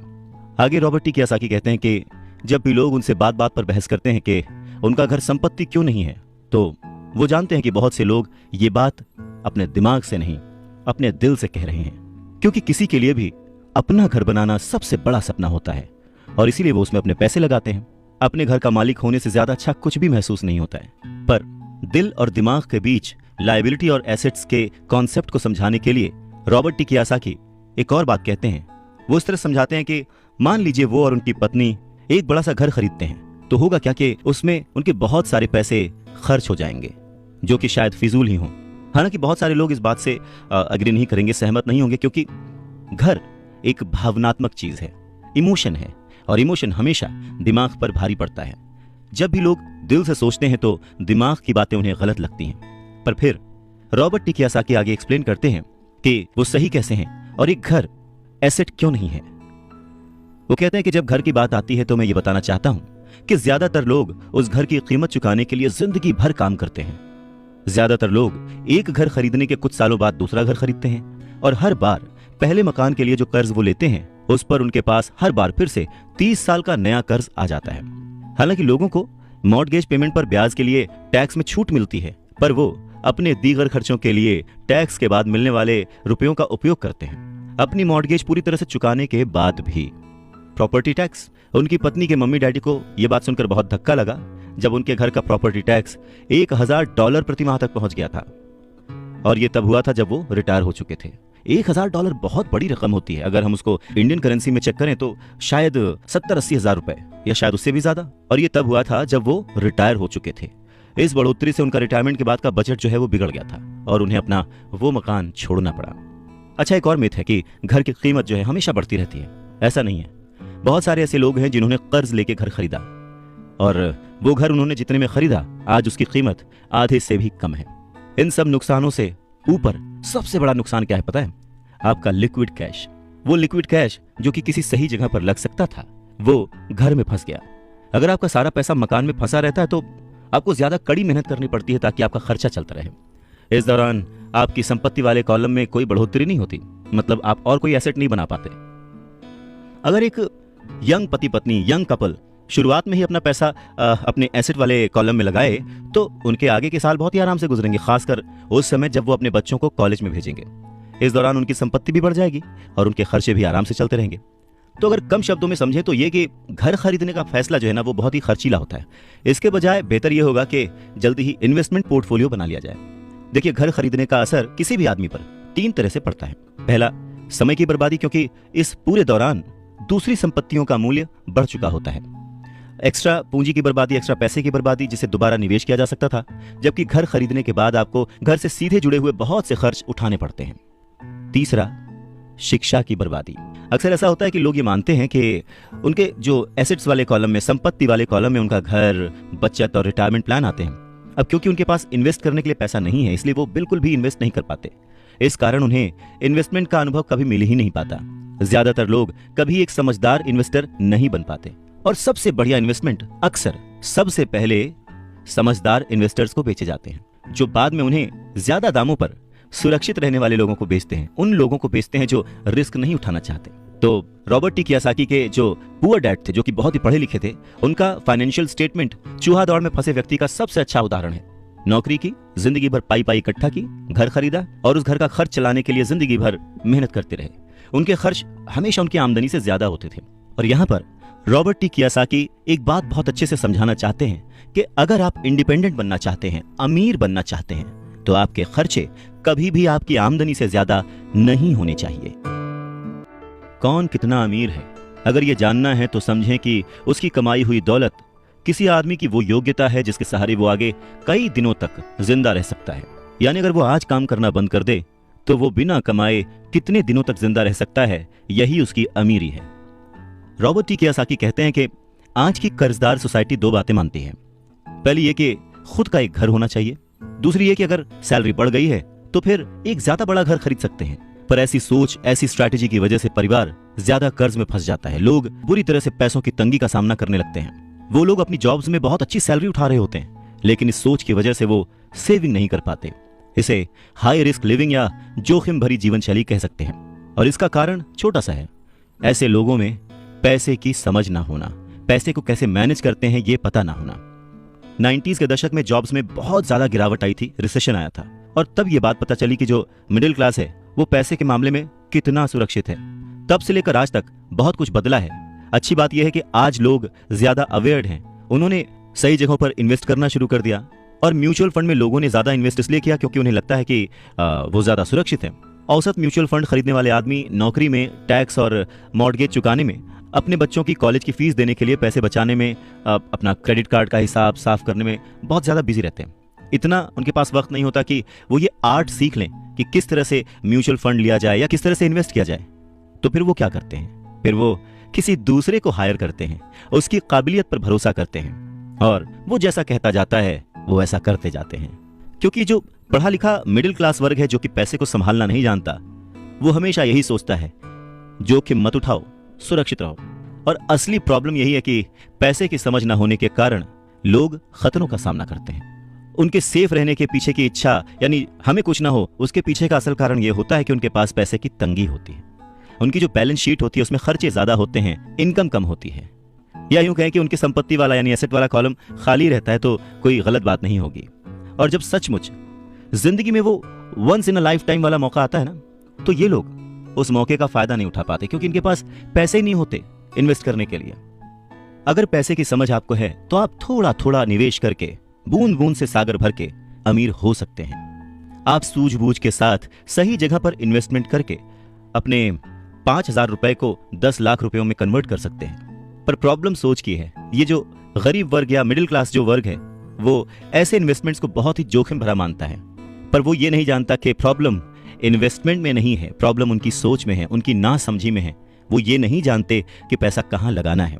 वो हमेशा अपने पैसों की जिम्मेदारी दूसरों पर लाद देते हैं और उसके लिए खर्च भी करते हैं। तो अगर आप भी दूसरों की तरह सोचते हैं, घर को एक एसेट समझते हैं, इन्वेस्टमेंट करने से डरते हैं, सेफ रहना चाहते हैं, तो ये समझना जरूरी है कि आप किसी के लिए काम करते हैं।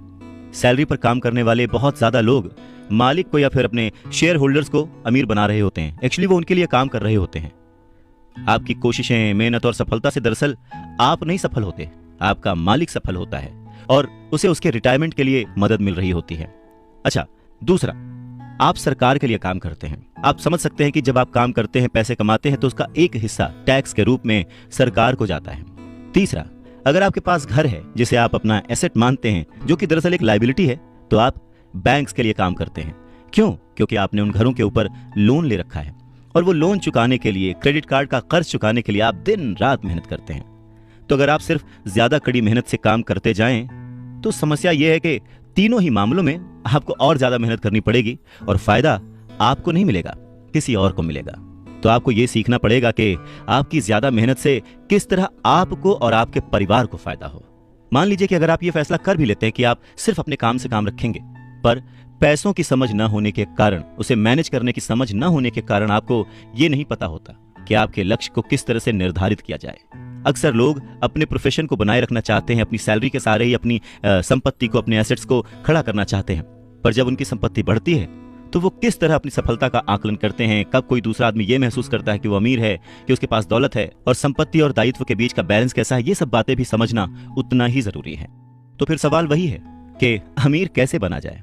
अमीर बनने के लिए आपकी संपत्ति, आपकी सफलता, आपके आसपास का माहौल, आपकी दौलत, इन सब के बारे में आपको सोचना पड़ेगा, एसेट्स और लायबिलिटीज के बारे में सोचना पड़ेगा।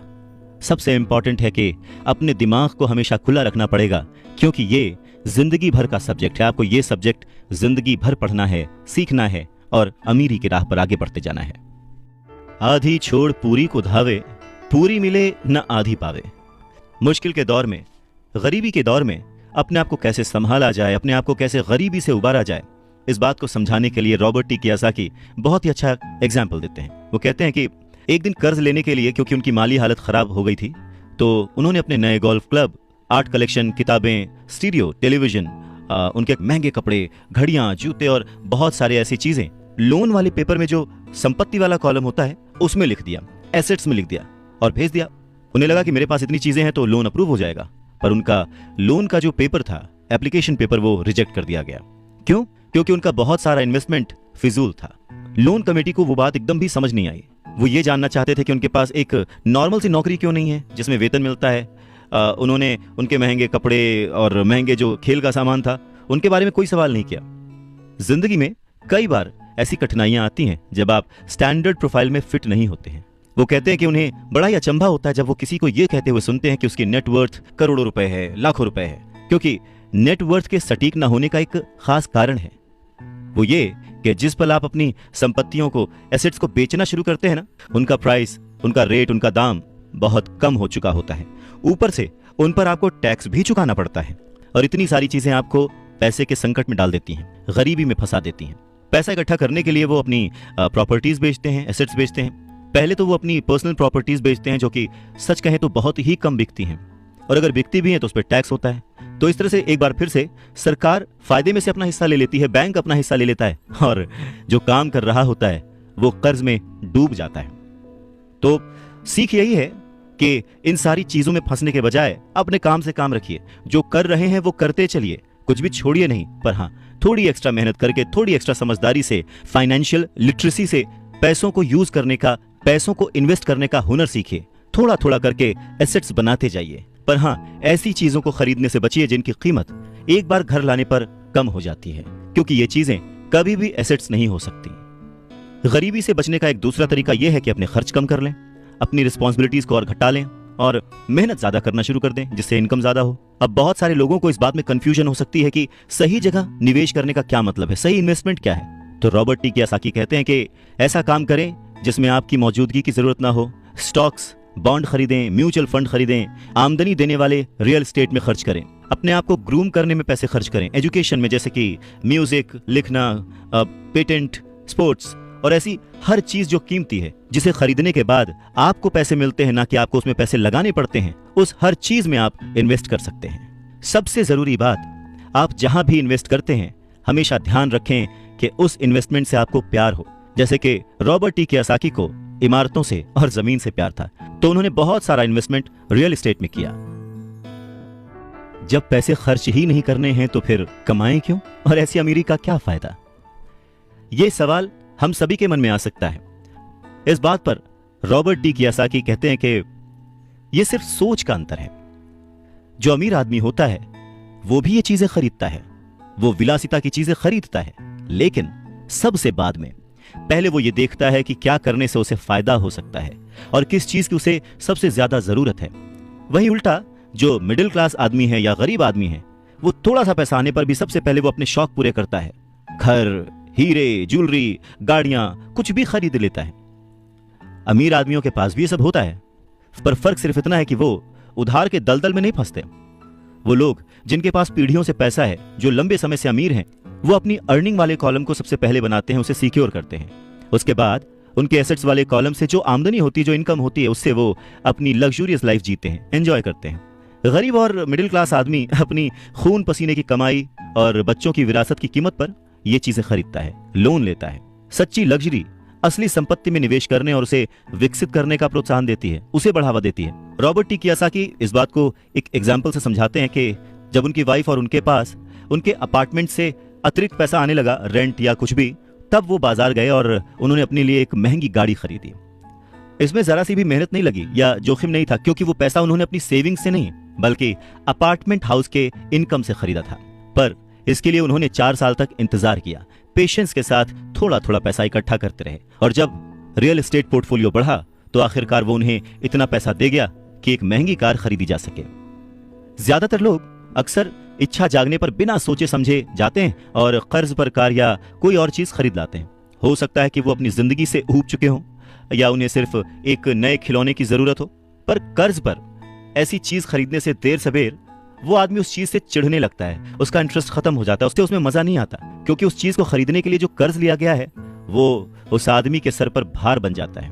अगर एक बार आप अपने बिजनेस को बनाने, उसमें इन्वेस्ट करने का समय निकाल लेते हैं तो फिर आप उसमें जादू की छड़ी भी घुमा सकते हैं, जो अमीरों का सबसे बड़ा राज है। और ये राज अमीरों को भीड़ से अलग रखता है, या यूं कहें कि भीड़ से आगे रखता है। जो अपने काम से काम रखते हैं, अपने काम में फोकस्ड रहते हैं, और ये उन्हीं को मिलता है जो अपने काम में पूरा मन लगाते हैं, अपने काम से काम रखते हैं, वो लोग अमीर बन जाते हैं। अगर मिल के चला जाए तो तूफानों को भी शिकस्त दी जा सकती है। रॉबर्ट टी कियोसाकी अपने बचपन का एक किस्सा सुनाते हैं। कहते हैं कि मुझे याद है, हमें स्कूल में रॉबिन हुड और उनके सुखी गिरोह की कहानी बताई गई थी। मेरे स्कूल टीचर का मानना था कि ये केविन कॉस्नर की तरह के एक रोमांटिक हीरो की अद्भुत कहानी है जो अमीरों को लूटता था और गरीबों में बांट देता था। तो मेरे रिच डैड की नजर में रॉबिन हुड हीरो नहीं था, वो उसे बदमाश मानते थे। रॉबिन हुड को गुजरे हुए तो लंबा समय गुजर चुका है, परंतु उसके जो मानने वाले हैं, जो उसके फैंस हैं, वो आज भी जिंदा हैं। न जाने कितनी बार मैंने लोगों को ये कहते सुना है कि अमीरों को और ज्यादा टैक्स देना चाहिए और उसे गरीबों में बांट देना चाहिए। रॉबिन हुड का ये जो थॉट था, अमीरों से लेकर गरीबों में बांट दिया गया। गरीब और मिडिल क्लास लोगों के लिए यह सबसे ज्यादा दुख का कारण है। इसी रॉबिन हुड आदर्श के कारण मिडिल क्लास पर टैक्स का इतना भारी बोझ लदा हुआ है। और सच्चाई तो यह है कि अमीरों पर टैक्स लगता ही नहीं है। गरीबों की भलाई के लिए जो पैसा लगता है वो मिडिल क्लास से आता है, खासकर पढ़े लिखे और ऊंची आमदनी वाले मिडिल क्लास से।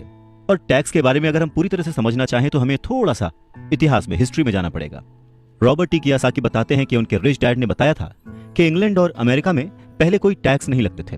कभी कभार जो वॉर्स होती थी, युद्ध होते थे, उनका खर्च जुटाने के लिए टैक्स जरूर लगाए जाते थे, जिसके लिए किंग या फिर प्रेसिडेंट सिर्फ कह भर देते थे और हर आदमी उसकी बात मानकर अपना सहयोग अपनी इच्छा से देता था। बाद में सन 1874 में इंग्लैंड ने इनकम टैक्स को अपने सिटीजन्स पर लागू कर दिया और 1913 में कॉन्स्टिट्यूशन के 16वें संशोधन के बाद अमेरिका में भी इनकम टैक्स जो है वो लागू हो गया। एक समय था जब अमेरिकी लोग टैक्स विरोधी हुआ करते थे, पर धीरे धीरे लगभग 50 सालों के बाद लोगों ने वो एक्सेप्ट कर लिया। इसमें एक और बात थी, शुरुआत में ये जितने भी टैक्स थे ये सिर्फ अमीरों पर लगाए गए थे। तो रिच डैडी चाहते थे कि माइक और वो इस बात को न भूलें, और उन्होंने ये बात साफ कर दी थी कि टैक्स का जो थॉट है वो लोकप्रिय बना ही इसीलिए कि लोगों को लगता था कि इससे अमीरों को सजा दी जाती है और मिडिल क्लास और गरीबों को मदद मिलती है। पर वक्त ने इस बात को पलट दिया और आज गरीब भी टैक्स का मारा हुआ है और मिडिल क्लास भी, या यूं कहें कि सबसे ज्यादा जो टैक्स का मारा हुआ है वो है middle class. Robert T Kiyosaki आगे कहना जारी रखते हैं, एक बार सरकार को टैक्स मिल गया तो उन्हें उसके फायदे नजर आ गए और उनकी भूख बढ़ गई। रिच डैडी ने रॉबर्ट टी कियोसाकी को आगे समझाते हुए कहा कि अमीरों ने वक्त के साथ साथ कॉरपोरेशन की ताकत को समझा। एकजुट होकर उन्होंने इस टैक्स को पलट दिया और सारा बोझ उन लोगों के ऊपर डाल दिया जिन लोगों ने कभी इसके सपोर्ट में वोट दिया था, यानी कि गरीब और मिडिल क्लास लोग। और इसके पीछे की सबसे वजह अमीरों का पैसा नहीं था, उनकी समझ थी, उनकी जानकारी थी, उनकी अवेयरनेस थी। उन्होंने अपने पैसे को बचाने के लिए संविधान को समझा, रूल्स को समझा और फिर उनमें कमियां निकाली और फिर किस तरह से उनसे बचा जाए ये सब देख परख के कॉरपोरेशन का सहारा लिया और वो उसमें सफल भी हुए। अमीरों और गरीबों के बीच ये लड़ाई सदियों से चलती आ रही है। अमीरों से वसूलों का जो नारा लगाने वाली भीड़ थी वो हमेशा अमीरों के खिलाफ रही, और ऐसी लड़ाइयां तब छिड़ती हैं जब किसी एक विशेष वर्ग को ध्यान में रखकर कानून बनते हैं, और ये लड़ाई कब खत्म होगी ये कहा नहीं जा सकता। समस्या यह है कि जो लोग हारते हैं उनमें समझ की कमी है, पर वो ये मानते नहीं। हारने वाले लोग वो हैं जो हर सुबह उठकर तैयार होते हैं और अपनी नौकरी में कड़ी मेहनत करते हैं और उस पर टैक्स भी देते हैं। अगर वो ये समझ पाते कि अमीर लोग किस तरह से पैसे का खेल खेलते हैं तो वो भी इस खेल को उसी तरह से खेल सकते थे, फिर वो भी गरीबी से आजाद हो सकते थे, पैसे के मालिक हो सकते थे और अमीर बन सकते थे। रिच डैड कहते हैं कि इसीलिए मुझे बिल्कुल अच्छा नहीं लगता कि जब कोई अपने बच्चे को यह सलाह देता है कि खूब पढ़ो और नौकरी करो। जिस कर्मचारी में पैसे की समझ नहीं है वो बच नहीं सकता, समाज उसके पैसे को हड़प लेगा और उसे गरीबी की ओर धकेल देगा। कहते हैं ना कि उस देने वाले ने तो कोई कमी ना की, अब किसको क्या मिला ये मुकद्दर की बात है। और ये जो मुकद्दर है ये हम अपनी सोच से, अपनी नॉलेज से, अपनी अवेयरनेस से बदल सकते हैं। अमीरी और गरीबी में सिर्फ सोच और समझ का ही फासला है। न हारना जरूरी है, न जीतना जरूरी है। अरे ये जीवन का खेल है, इसे खेलना जरूरी है। रॉबर्ट टी कियोसाकी कहते हैं कि पैसे कमाना भी एक खेल ही है। अगर आप इसे एक खेल की तरह एंजॉय करेंगे तो आप और ज्यादा रिच होते जाएंगे।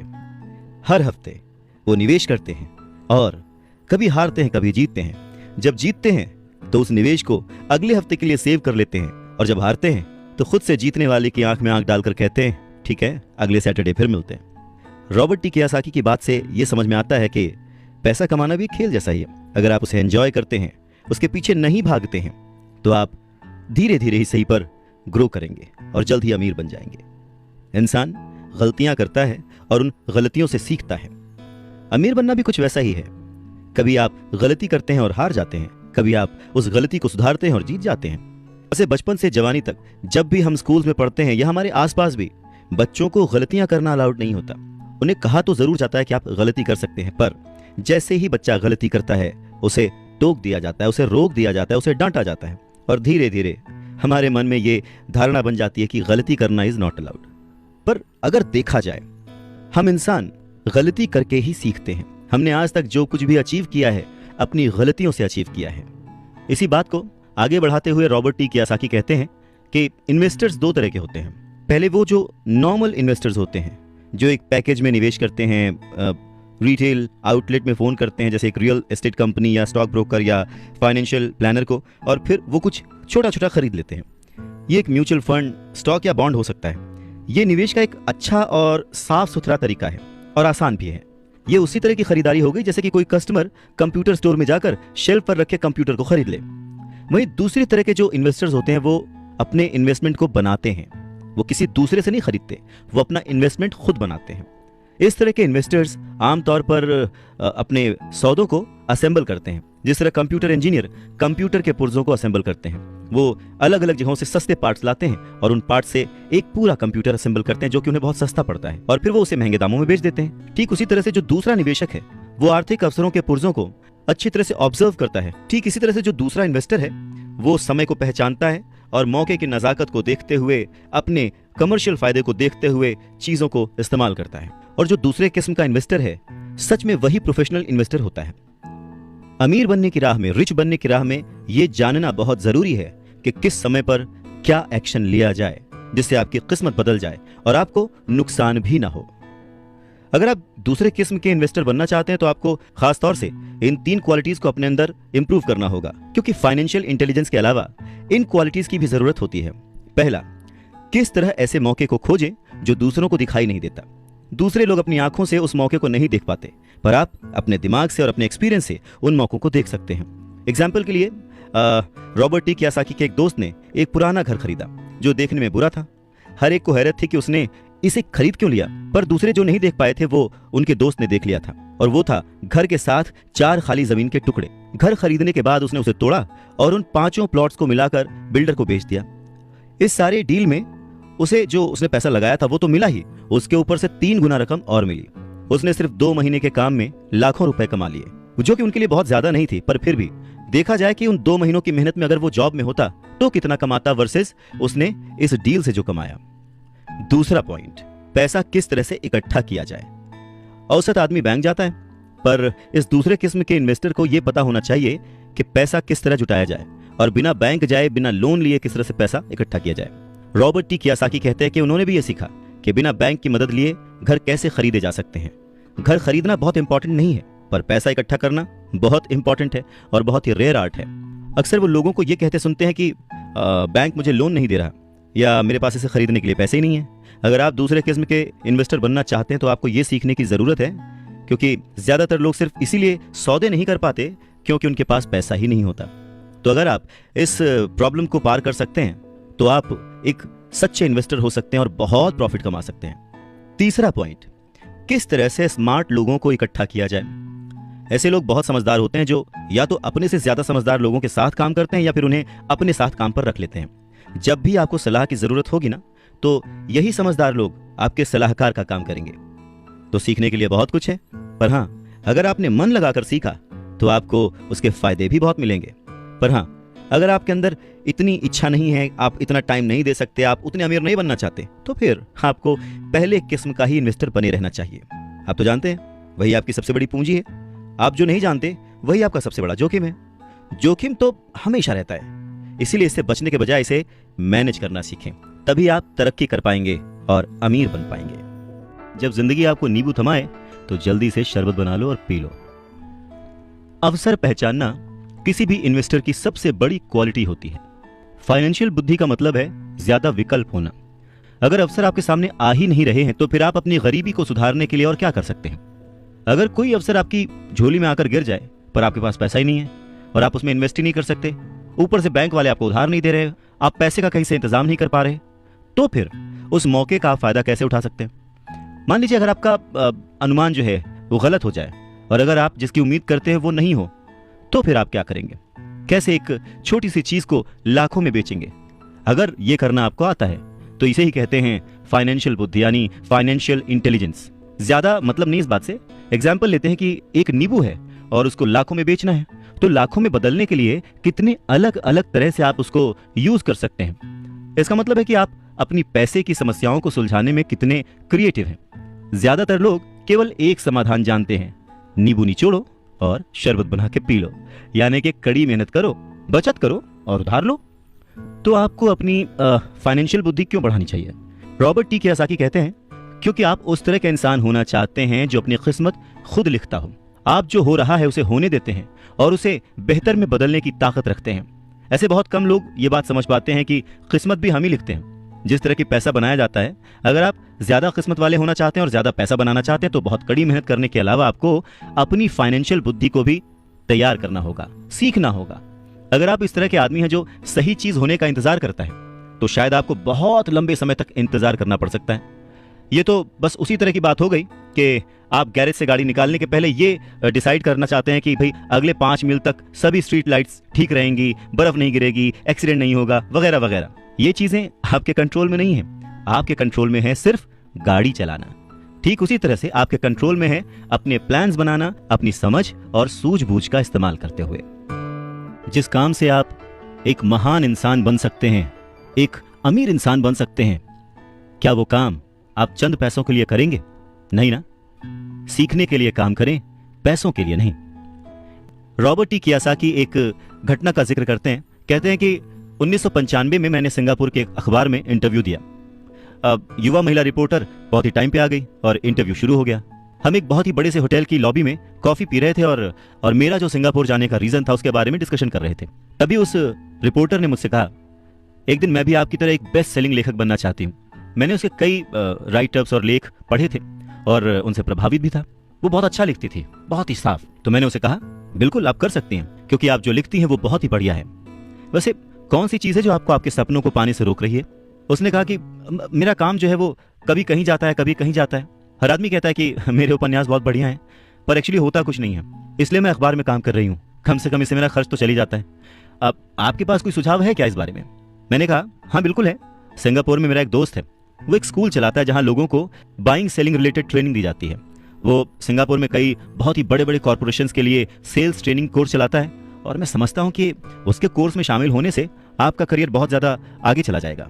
ये बात सुनने के बाद वो थोड़ा सा रूखी हो गई। वो कहने लगी कि मतलब आप ये कहना चाहते हैं कि मुझे ये सब सीखने के लिए स्कूल जाना पड़ेगा? तो मैंने हाँ कह के सिर हिलाया और फिर उसे इस बात पर विश्वास ही नहीं हुआ कि मैं सचमुच उसे स्कूल जाने के लिए कह रहा हूं। मैंने उसे कहा कि इसमें गलत ही क्या है, पर तब मुझे रियलाइज हुआ कि मुझे अपने शब्द वापस ले लेने चाहिए। उसे मेरी किसी बात का बुरा लग गया था शायद, और अब मैं सोच रहा था कि कितना अच्छा होता अगर मैंने उसे कुछ भी सुझाव नहीं दिया होता। उसकी मदद करने की कोशिश में मैंने वो सुझाव दिया था और अब मुझे खुद ही बुरा लग रहा था। उसने कहा कि मेरे पास इंग्लिश लिटरेचर में मास्टर्स डिग्री है, मैं सेल्समैन बनना सीखने के लिए स्कूल क्यों जाऊं? मैं एक प्रोफेशन में प्रशिक्षित होने के लिए स्कूल गई थी ताकि मुझे सेल्समैन ना बनना पड़े। अब वो अपना ब्रीफकेस ताकत से बंद कर रही थी और इंटरव्यू खत्म हो चुका था और उसकी बॉडी लैंग्वेज से पता लग रहा था कि वो नाराज थी। वहीं कॉफी टेबल पर मेरी एक बेस्ट सेलिंग बुक रखी हुई थी। मैंने उसे उठाया और उस लेडी के द्वारा लिखे गए नोट्स को भी अपने दूसरे हाथ में रखा। मैंने उसे कहा कि क्या आप इसे देख सकती हैं? मैंने उसके नोट्स की तरफ इशारा किया।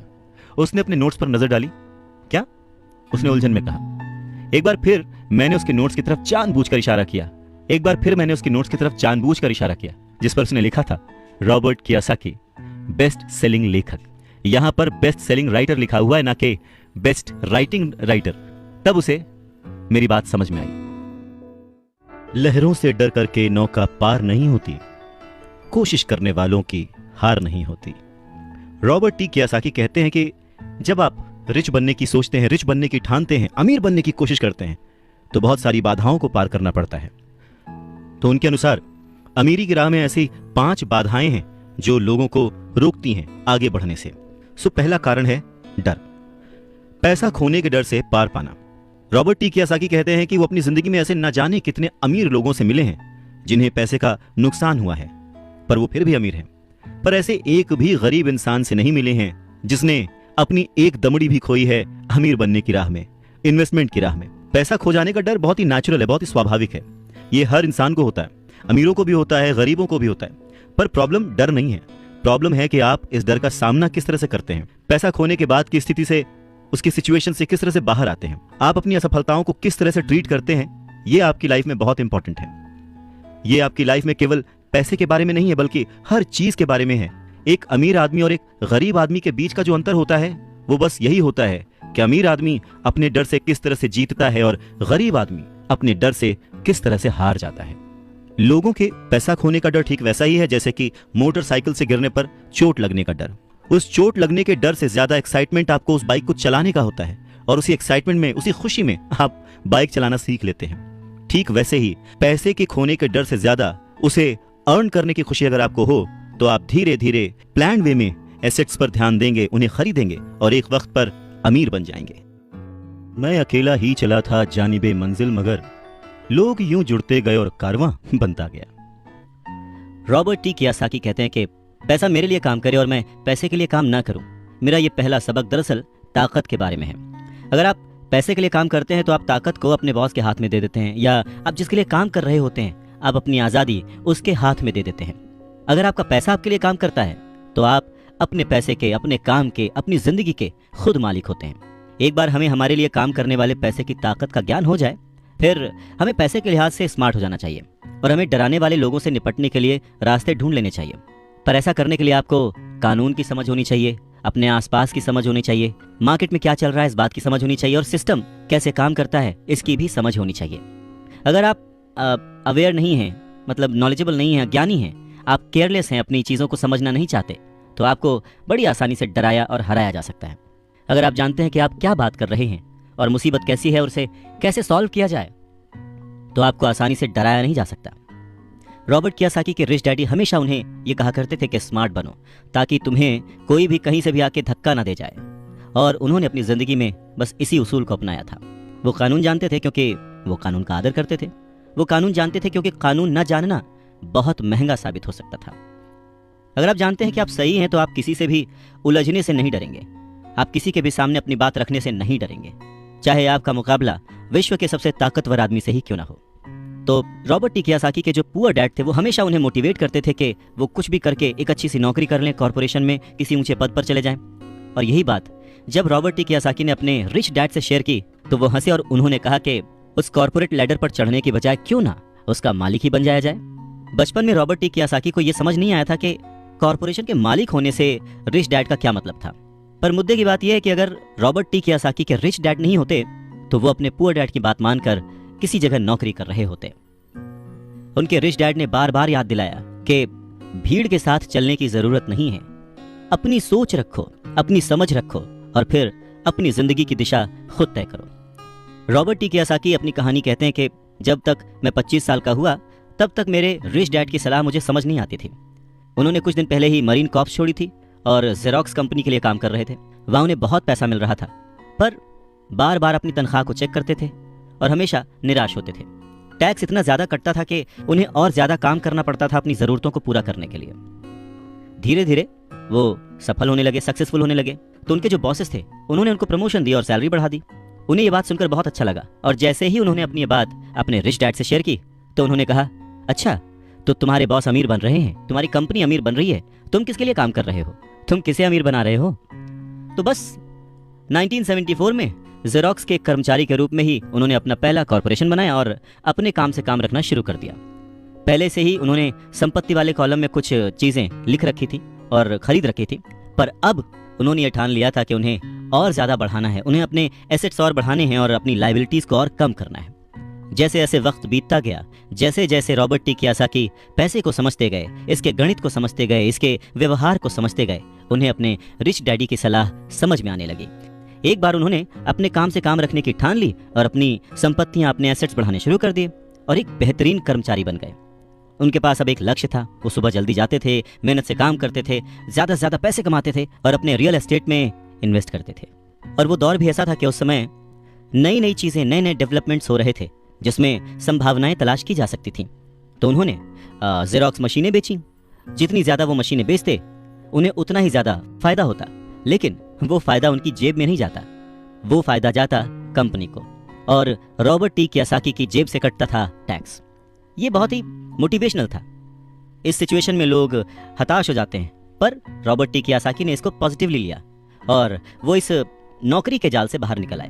वो ये समझ गए थे कि उन्हें किस तरह से बाहर आना है, पर जल्दबाजी में उन्होंने नौकरी नहीं छोड़ी। धीरे धीरे सिर्फ 3 साल के समय में ही उन्होंने जेरोक्स कंपनी की तुलना में अपने छोटे से कॉर्पोरेशन कंपनी से ज्यादा कमाना शुरू कर दिया था। और उनका कॉर्पोरेशन रियल एस्टेट में इन्वेस्ट करने वाली कंपनी थी, और वो पैसा जो कि वो अपने एसेट से कमा रहे थे, वो उन्हीं के लिए दोबारा काम कर रहा था। अब उन्हें फोटोकॉपियर बेचने के लिए दरवाजे दरवाजे जाने की जरूरत नहीं थी। अपने रिच डैडी की सलाह से उन्हें बहुत फायदा हुआ। जल्दी ही उनकी प्रॉपर्टीज से आने वाले कैश फ्लो में इतना ज्यादा बढ़ोतरी हो गई कि उनकी कंपनी ने उनके लिए पहली कार खरीद के दी। उनकी पुरानी कंपनी जेरोक्स के लोगों को लगा कि वो अपना कमीशन बेच रहे हैं, परंतु ऐसा था नहीं। उन्होंने अपने कमीशन को अपने एसेट्स में कन्वर्ट कर रखा था। रॉबर्ट टी कियोसाकी कहते हैं कि उनका एक एक रुपया उनके एक एक एम्प्लॉय जैसा उनके लिए काम कर रहा था। क्यों? क्योंकि उन्होंने सही जगह पर इन्वेस्ट किया था। अपने रिच डैड से सीखे गए सबक के कारण वो इस चूहा दौड़ के मिथक से बाहर आ गए थे और कम उम्र में ही एक एम्प्लॉयर बन गए थे। स्कूल्स में पढ़ाया जाता है कैसे एम्प्लॉय बने, पर अपने रिच डैड की बात मानकर वो एक एम्प्लॉयर बने। और ये सब पॉसिबल हुआ पैसे को सही जगह पर इन्वेस्ट करने की समझ से, पैसे को मैनेज करने की समझ से, फाइनेंशियल लिटरेसी से। बहुत सारी मुश्किलें आई, पर अपनी सूझबूझ से और अपनी अवेयरनेस से, अपने नॉलेज से रॉबर्ट टी कियोसाकी उन मुश्किलों से आगे बढ़ते गए और लोग उनको फॉलो करने लगे। वो जब भी फाइनेंशियल सेमिनार्स में दूसरों को सिखाने को जाते, उनको अपनी बात बताते, तो वो हमेशा कहते कि फाइनेंशियल आईक्यू स्पेशलाइजेशन के 4 बड़े फील्ड से आने वाले ज्ञान का मिक्सचर है, नॉलेज का मिक्सचर है। सो वो 4 फील्ड्स कौन कौन सी हैं? पहला है अकाउंटिंग। रॉबर्ट टी कियोसाकी कहते हैं कि जिसे मैं फाइनेंशियल साक्षरता कहता हूं, एम्पायर खड़ा करना चाहते हैं, साम्राज्य बनाना चाहते हैं, तो ये सबसे इंपॉर्टेंट है। आप जितने ज्यादा पैसे के लिए जिम्मेदार होंगे, उतना ही ज्यादा आपको बारीकी से नॉलेज होने की जरूरत है, नहीं तो आपका जो साम्राज्य है, आपका जो एम्पायर है, वो ताज के पत्तों की तरह ढह जाएगा। इस योग्यता, इस क्वालिटी की वजह से आप किसी भी बिजनेस की जो कमजोरियां हैं, वीक पॉइंट्स हैं, और उसकी जो प्लस पॉइंट्स हैं, उन्हें पहचान सकते हैं। दूसरा फील्ड है जो इंपॉर्टेंट है, वो है इन्वेस्टमेंट, जिसे वो पैसे से पैसे बनाने का विज्ञान कहते हैं। इसमें तकनीकें, रणनीतियां, स्ट्रैटेजीज, फॉर्मूले, इन सब की जरूरत होती है। तीसरा है बाजार की समझ, मार्केट की समझ, डिमांड एंड सप्लाई का साइंस। बाजार के तकनीकी पहलुओं को जानने की जरूरत है जो कि भावनाओं द्वारा संचालित होते हैं। जी हाँ, मैक्सिमम जनता इमोशनल होकर चीजें करती है और उसका फायदा उन लोगों को होता है जो कि दिमाग से सोचते हैं, खास करके पैसे के बारे में। चाहे वो गाड़ी खरीदना हो, घर खरीदना हो, या कोई भी सुख सुविधाएं हो, ये सारी चीजें इमोशन से होती हैं और फायदा हमेशा दूसरे व्यक्ति को होता है जो इन्हें बेच रहा होता है। और चौथी फील्ड है कानून, लॉ। उदाहरण के तौर पर अकाउंटिंग, इन्वेस्टमेंट और बाजारों की तकनीकी दक्षताओं के सहारे कॉर्पोरेशन की जो क्षमता थी वो बहुत बढ़ गई थी। कोई भी आदमी जिसे कॉर्पोरेशन के द्वारा दिए जाने वाले टैक्स के फायदों और सुरक्षा का ज्ञान हो, वो बहुत तेजी से तरक्की कर सकता है और अमीर बन सकता है। पर वैसा करना जो कि किसी नौकरीशुदा कर्मचारी के लिए पॉसिबल नहीं है। उन दोनों में उतना ही डिफरेंस होगा जितना कि एक पैदल चलने वाले इंसान में और एक उड़कर जाने वाले में होता है। ये अंतर बहुत ज्यादा है। तो कुल मिलाकर ये कहा जा सकता है कि अपने रिच डैड की गाइडेंस को फॉलो करते हुए रॉबर्ट टी कियोसाकी एक सक्सेसफुल इंसान बने, जिन्हें दुनिया फॉलो करती है और जिनकी लिखी बातें पढ़कर और जिनकी बातें सुनकर लोग आज भी मोटिवेट होते हैं।